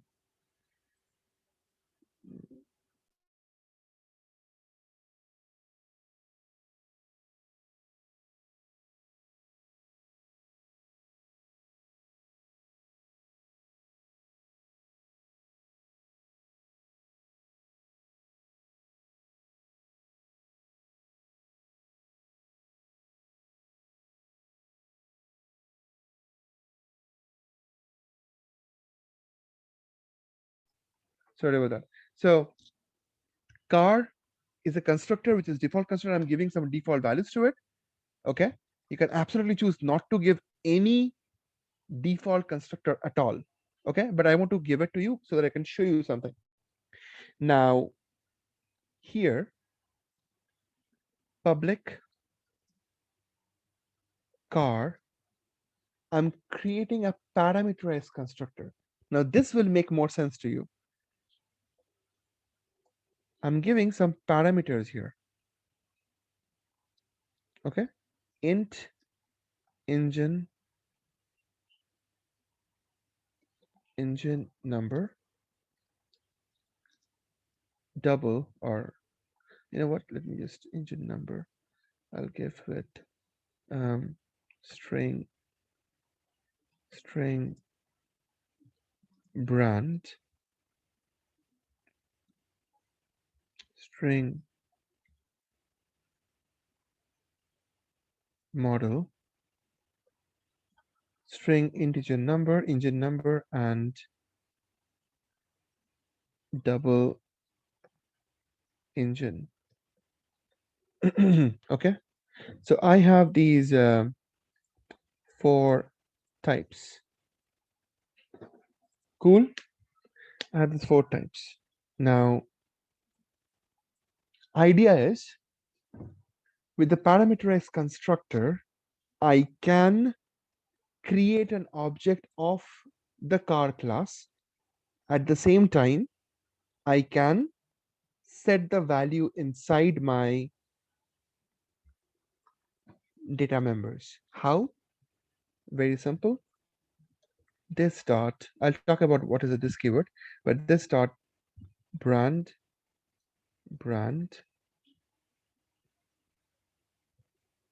this dot model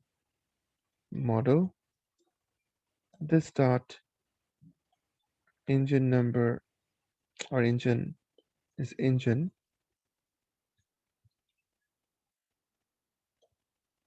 and this dot engine number equals engine number.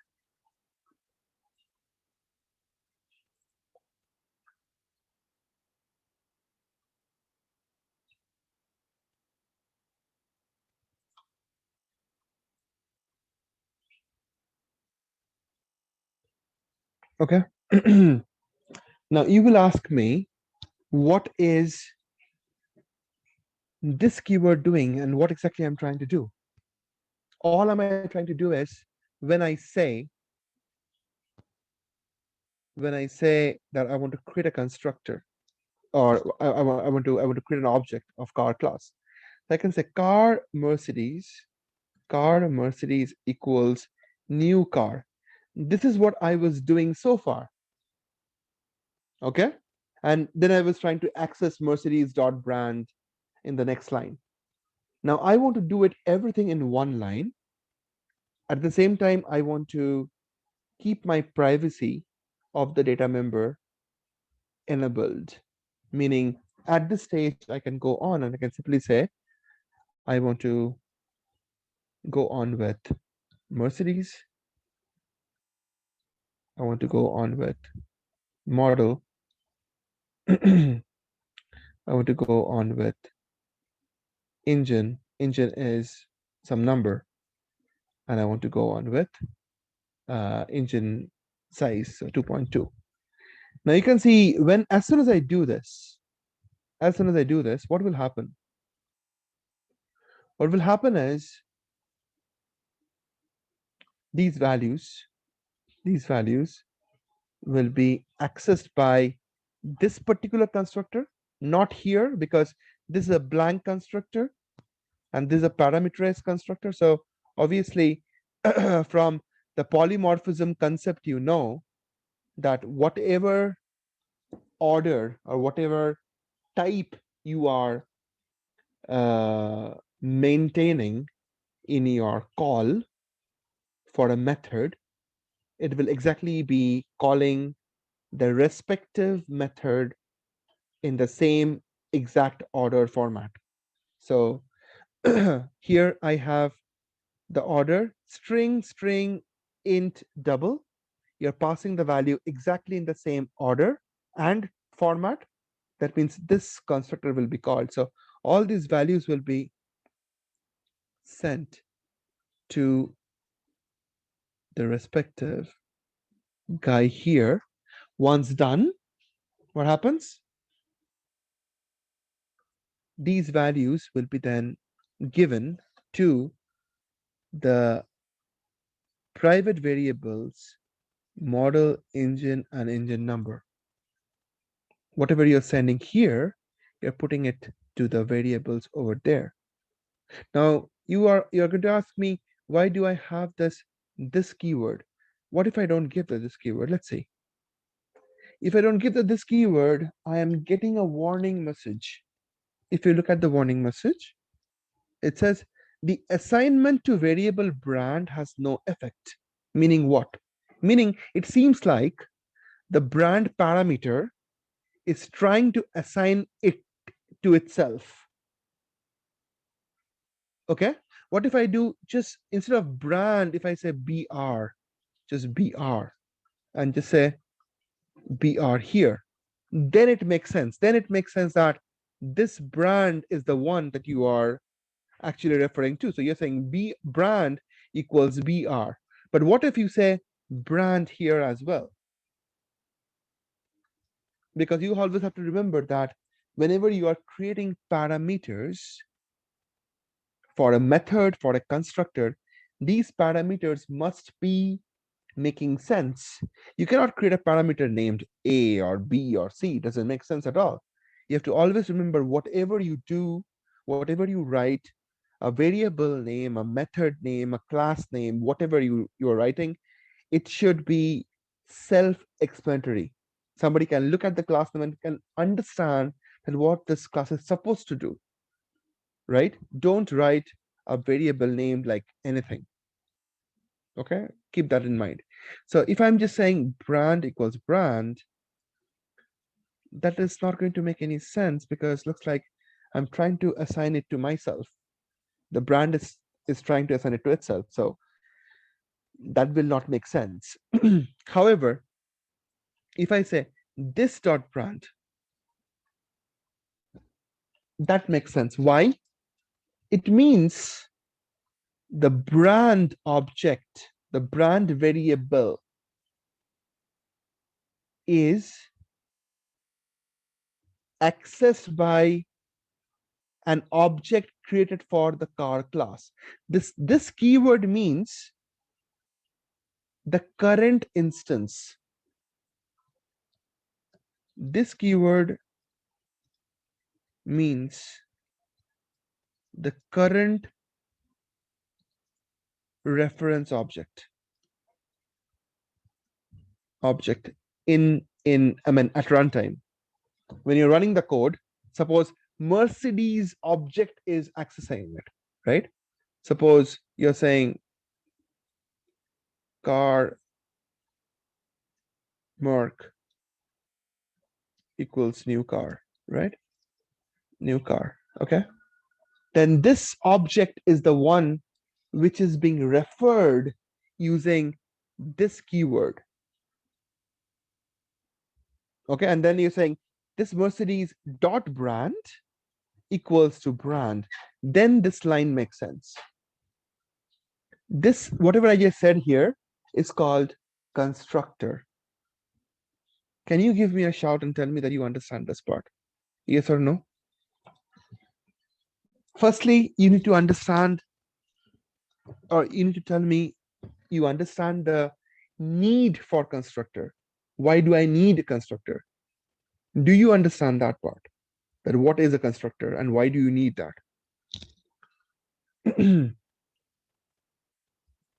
Yes, no, I'm not hearing it all.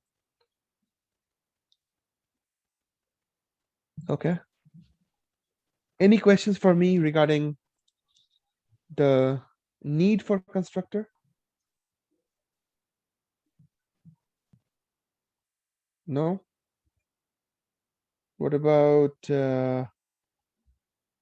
Anila? Are you okay with that? Yes. Okay. Leva, what about you? Yes, it seems clear. Very good. Awesome. So now that we understand this part, now we will try and understand something called as okay, constructor we understood. All right, now we will see some situations. We have created a constructor here. That's cool. You understand something from the constructor situation, that there is no point in really having a default constructor because this guy is having no job other than just putting some default value to it. You can keep it or you can expect to remove it. So I'll just remove this. Now, when I remove this and when I show you my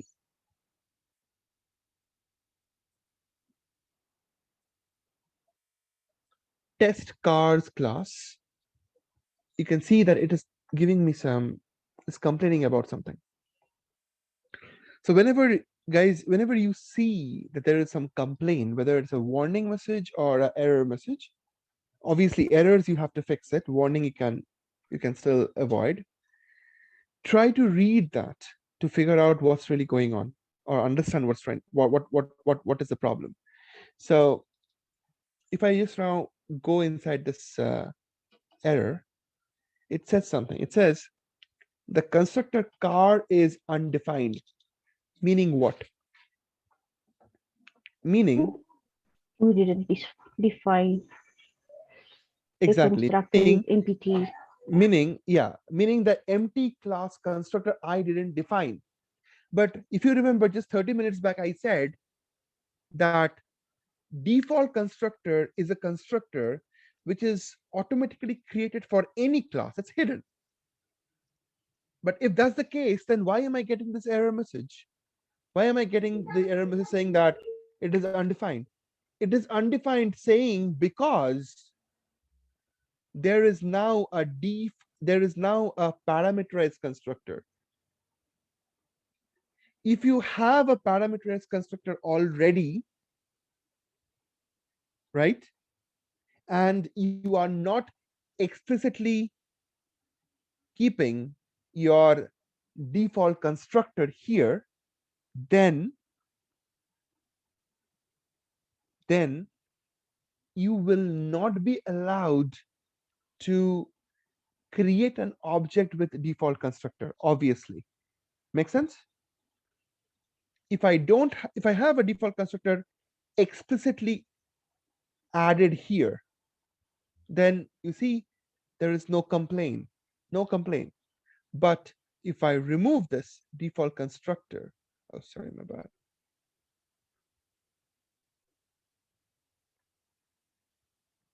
All right.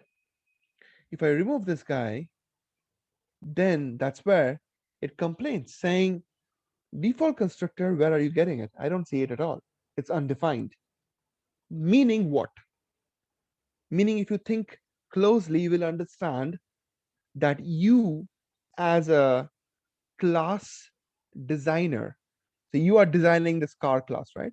As a class designer, you are basically forcing your users to create an object of car class with some data. You're forcing it. You're already started setting rules. Make sense? You already started setting rules. So you're saying, yes, you're allowed to create an object of car class, no problem whatsoever, but you need to provide some information. So what information do I need? It says something string int double. Now, obviously, when you actually start creating some class like this, you need to give some documentation as well. As a part of those documentation, you will easily know that what are the parameters which are being expected, or you can actually or someone can actually go inside the car class and then figure it out that what exactly is required. That's how they will know that brand, model, engine number, engine is needed. So perfect. Let's do that. I say Mercedes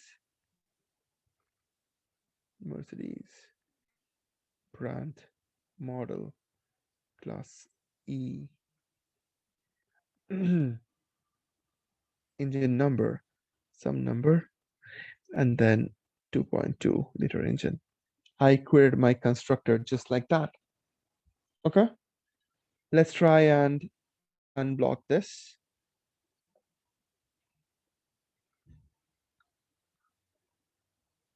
Okay. And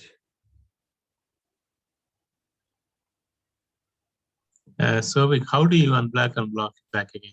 Is there any keyboard? yeah, it's a shortcut. Sorry, I'll just show it to you. So in your, if you're using Windows, then you say Control Shift and backslash. Okay, sorry, forward slash to comment out. And again, if you want to uncomment it, select it, Control Shift backslash. Okay, that's how you do it. Or if you want to just, if you don't want to make that, if you don't want to create a multi-line comment, then you can just do Control and then backslash. That's it. Sorry, forward slash, and then you can do it. Or at the same time, you can just say Control and backslash again to uncomment it. So this shortcuts are working for Eclipse, but for IntelliJ the shortcuts are different, and I have to see it. But anyways, now if you go and you run this guy test cards, right? There is no error here in the test cards. If you run this, it is telling me that there are some errors existing in the project. So I will say, don't worry, just launch it anyways. And I'm getting the response as expected. All good, right? Now let's try to understand. Now try to understand something. So we have a car class. We have a Mercedes class. We have a Audi class. In the car class, we have a Mercedes class and we have a Audi class, right? Now we are extending, no problem at all. The car class is having a constructor, car, and then something, right? Okay, is having a constructor. The question is, the car is having a constructor. Is this going to have some impact in my subclasses? Let's see that. So if you look at this particular class, it has no problem. I am able to create an object of car class, start it, stop it, no problem at all. However, let's go to the Mercedes class. And Mercedes class is sad now. It's saying that implicit super constructor car is undefined for default constructor. Must define an explicit constructor. What does it mean? It means that the parent class of Mercedes is having a constructor now, which is not a default constructor, it is a parameterized constructor. So it is quite logical if you understand it. You see, I am allowed to go ahead and create an object of car with some parameters, okay? Because I have added a parameters constructor. However, the class Mercedes,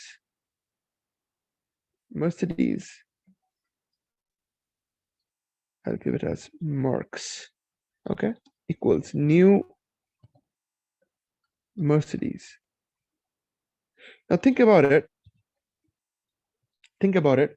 This Mercedes class, right, in car class, you can see that this constructor over here is able to pass on the data. No problem at all. But Mercedes object, this Mercs object, how will it transfer the data to the data member? Understand this very well, because Mercedes class is actually not holding any information about brand, model, engine number, engine size. Mercedes class is not holding any of those information. Those information is held by car class. The question is, if you are creating an object of Mercedes class now, how will you supply those information that you are gathering from Mercedes class to the car class? How will you do it? Unless you as well follow the lead from car class. Meaning, you as well, I mean the Mercedes class as well, needs to add a constructor on its own. How? For example, add constructor, just hover on the mouse error, when I do it, it is creating something for me automatically. Remove this guy and let's understand this. It is a simple old constructor, plain old constructor that I just discussed earlier. You see, Mercedes is the name of the constructor, which is exactly same as the name of the class. And this guy is expecting, this Mercedes guy is expecting brand, model, engine number, engine. You see, meaning you can now create a Mercedes class constructor with all these values, which will be then sent to the car class constructor using something that I have never spoken until now, that is the super keyword. The super guy, you see, I'm calling, it's called super method or super constructor, you can say super method, I will say it. So what is super method? Super in the brackets. So all these values that I got in here, brand, model, engine number, engine, is now sent to the car class constructor using the keyword called super. And you can see there it is being sent here, just like that. So all these values from Mark Mercedes class is being sent to the car class, because car class is the guy who is having the members to hold the values. As simple as that. Make sense? Yes, no?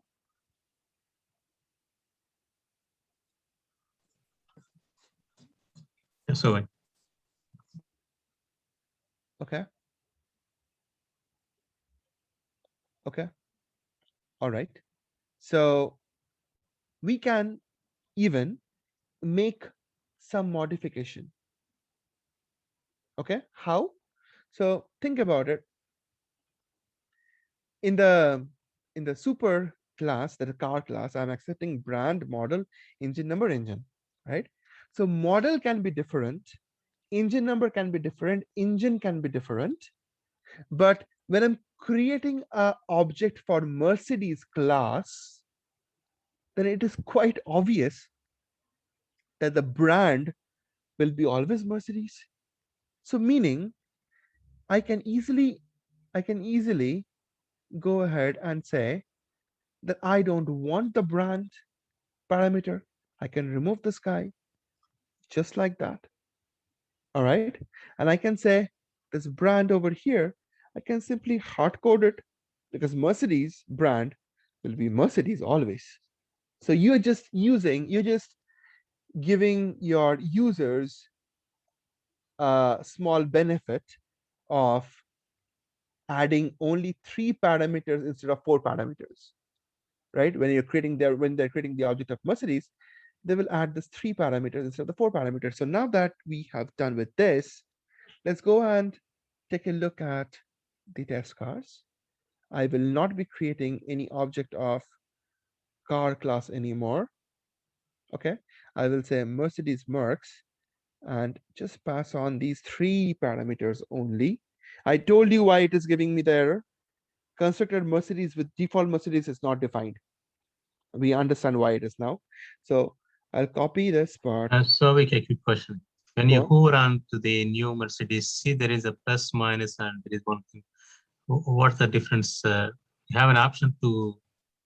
No, it is just saying that do you want to is saying that do you want to add arguments, change constructor? Okay, adding arguments mean nothing, but it is saying that add arguments to match the Mercedes, meaning like this. Because in the Mercedes class now, the constructor that I have is accepting these 3 parameters. It is accepting a string, integer, and double. So it is just telling you that don't use default constructor, add something that is valuable, that is meaningful, right? So it is helping us to change something in here. Using plus is an advantage. No. Okay, wait a minute. Whatever I just said about constructor, about parameterizing constructor, is that making sense to you? Yeah. Okay, so we are using constructor for what reason? Why are we caring about constructor, Venkat?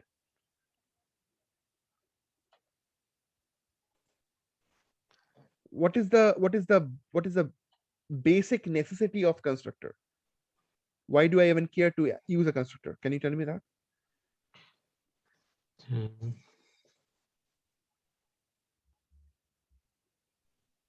I just spoke about it, right, for last 1 hour. Yeah. Yeah. So what is the requirement for a constructor? So you can give the values directly to the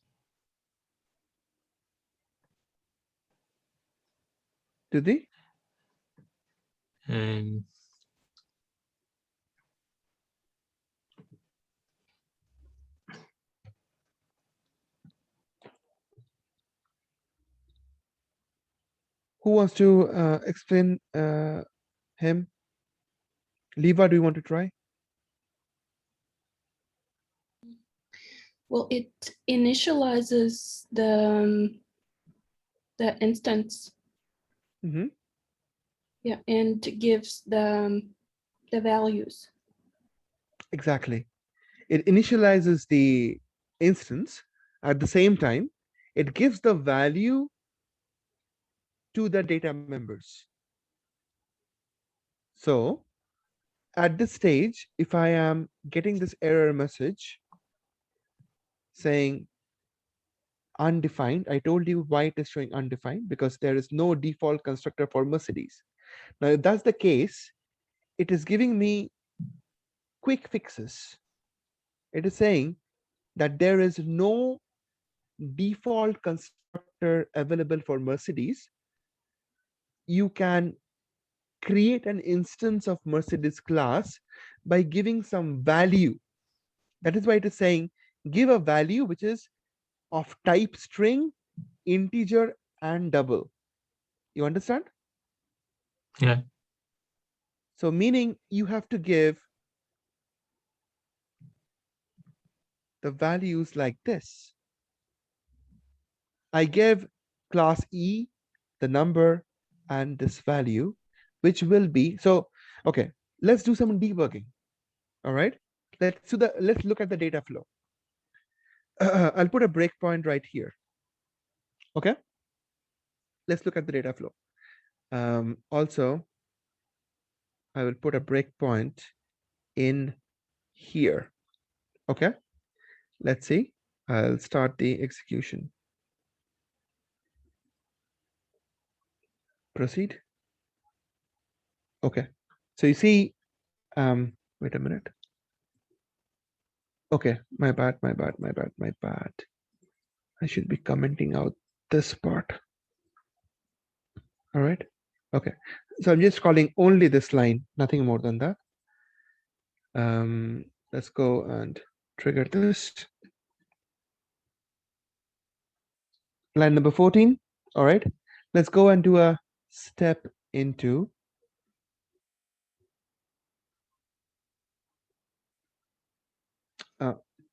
sorry, I should be putting one more breakpoint here.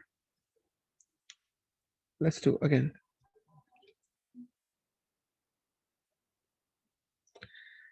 Starting my constructor, creating the object of Mercedes class with some parameters.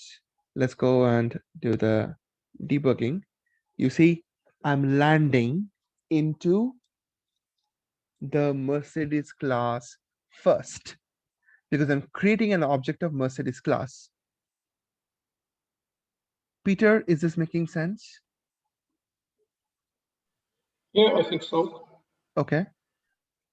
Now, when I landed here in the constructor of Mercedes class, if I am hovering my mouse on the model, I get the value as class E.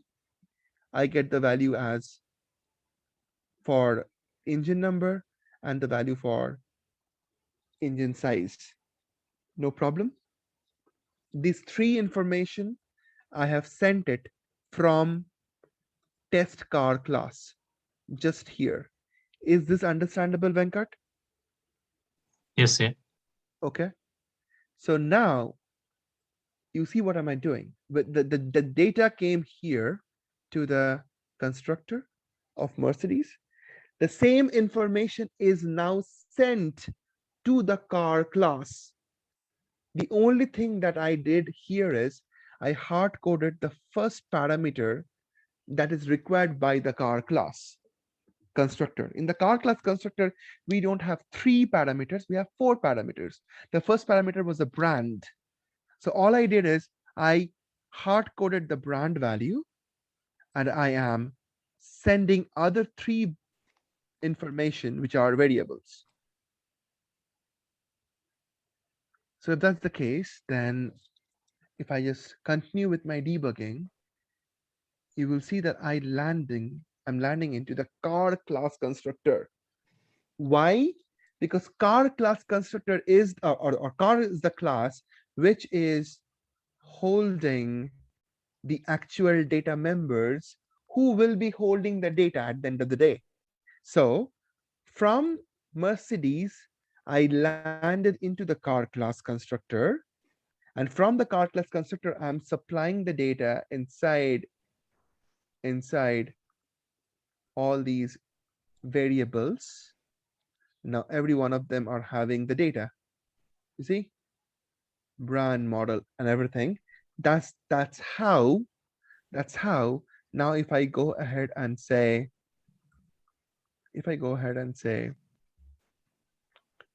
um,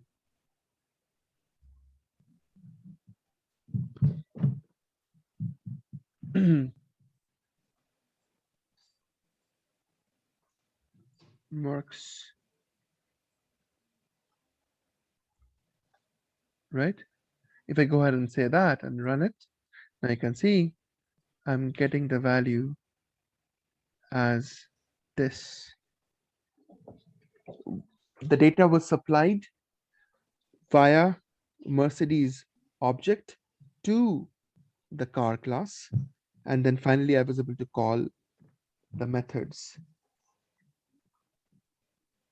Is this understandable by everyone? Yes, no?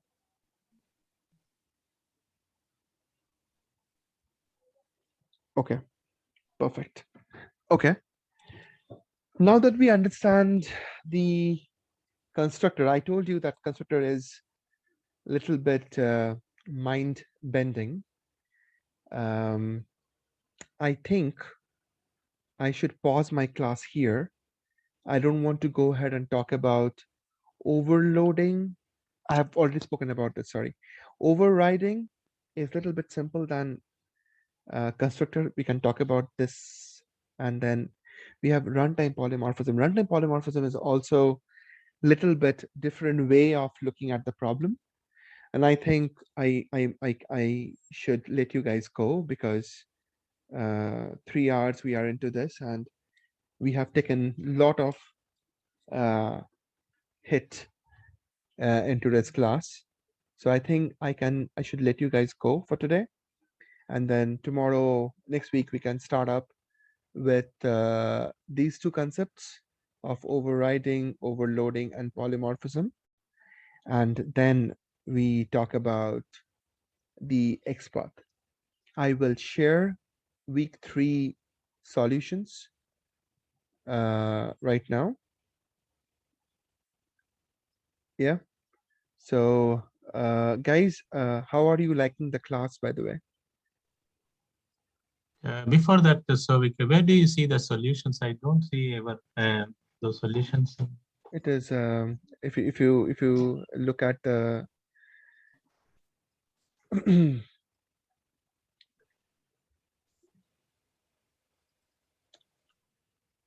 same folder where you are, sorry, not here, same folder where you are you have the assignments, July 2021 assignments.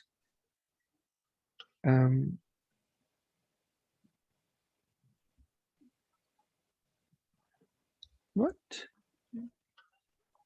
I added this solutions here. Week 1 and week 2 I added. I will add week number 3 as well. It's I don't see that. It's there. You go to the assignments folder. It's there. It's there in the here solutions folder. Don't you guys see it? Is anyone else can see? Not. Just ask. Yes, I can see. Okay. I will anyway give you the location of it as well. Get link.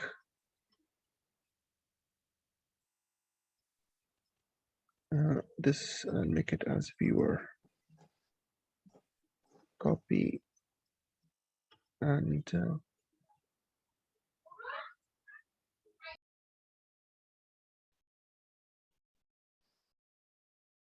okay, so that's the location Yeah. for the solution. You All right, can thanks. take a look into it.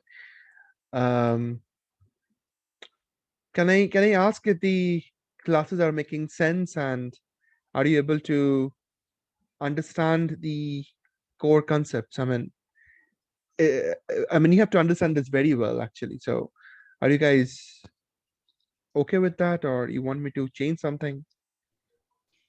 Yes, I think it's very good. Like the explanations are good and make sense. My only concern is that we seem to be not able to cover all the topics in these 3 hours. 3 hours. So, for example, I was really looking forward into going through how to set up the framework, which we unfortunately did not manage. Yeah. No. So, Leva, the point is that I say it's a 4 months course, okay? But I have never finished it in 4 months. I always, because I take it slow at the initial stage, especially when you have a batch who I mean, which is quite understandable that, you know, people are not having no understanding of programming before they're coming to the training, right? So when I say 4 months, I have seen that it goes into like 4.5 months. So I always like give myself at least a couple of weeks of buffer before I can start a new batch, and I know that it will take time. So even if we are not able to cover up the topics, it will never happen that I will not be covering any topic, meaning whatever is left out for this week will be covered in the next week, or I mean in the first hour, and we will be covering up the framework part, the overloading and so overriding, and the polymorphism, runtime polymorphism part. And then we will go for the framework, and then we'll go for the XPath, right? So if there is any kind of section that I am missing out on a particular week, don't worry, because we will be covering it up in the next week. And if you anyway look at the videos, I'm pretty sure that in the videos I have also spoken about creating a basic framework, so you can get some idea there. the implementation part in the live class, I will do it in the next week. Is that okay, Liva? Yeah. It totally makes sense. Thanks. Thank you. Thank you. All right, guys. Peter, how are things with you? Yeah, generally it's good because if I watch the videos and try the exercise during the week, it's good. It prepares me. The only thing is that sometimes there's material that I haven't seen in the videos, like for example, the error handling today. Yeah, I know.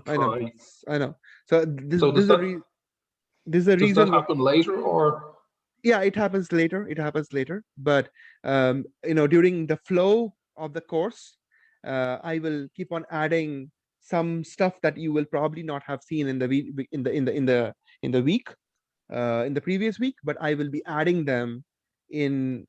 It is already added in the future videos, but Okay. not in the exact previous week. It runs in the flow, so I thought that it makes sense to introduce it because I was already getting exceptions, so it's good to introduce how to handle it. But later on, we will be covering it up again. Yeah, Okay, that's fine. good stuff. All right, perfect, guys. I will be enabling week number 4 by end of the day, and have a great week ahead, guys. Sakshi, you're also okay, right? Yes, I'm fine. Okay, perfect. Thank you. Thank you. You guys have a great week ahead, guys. Bye bye. Take care. Thanks. Bye. Thank you. Bye. So we see you then. Bye.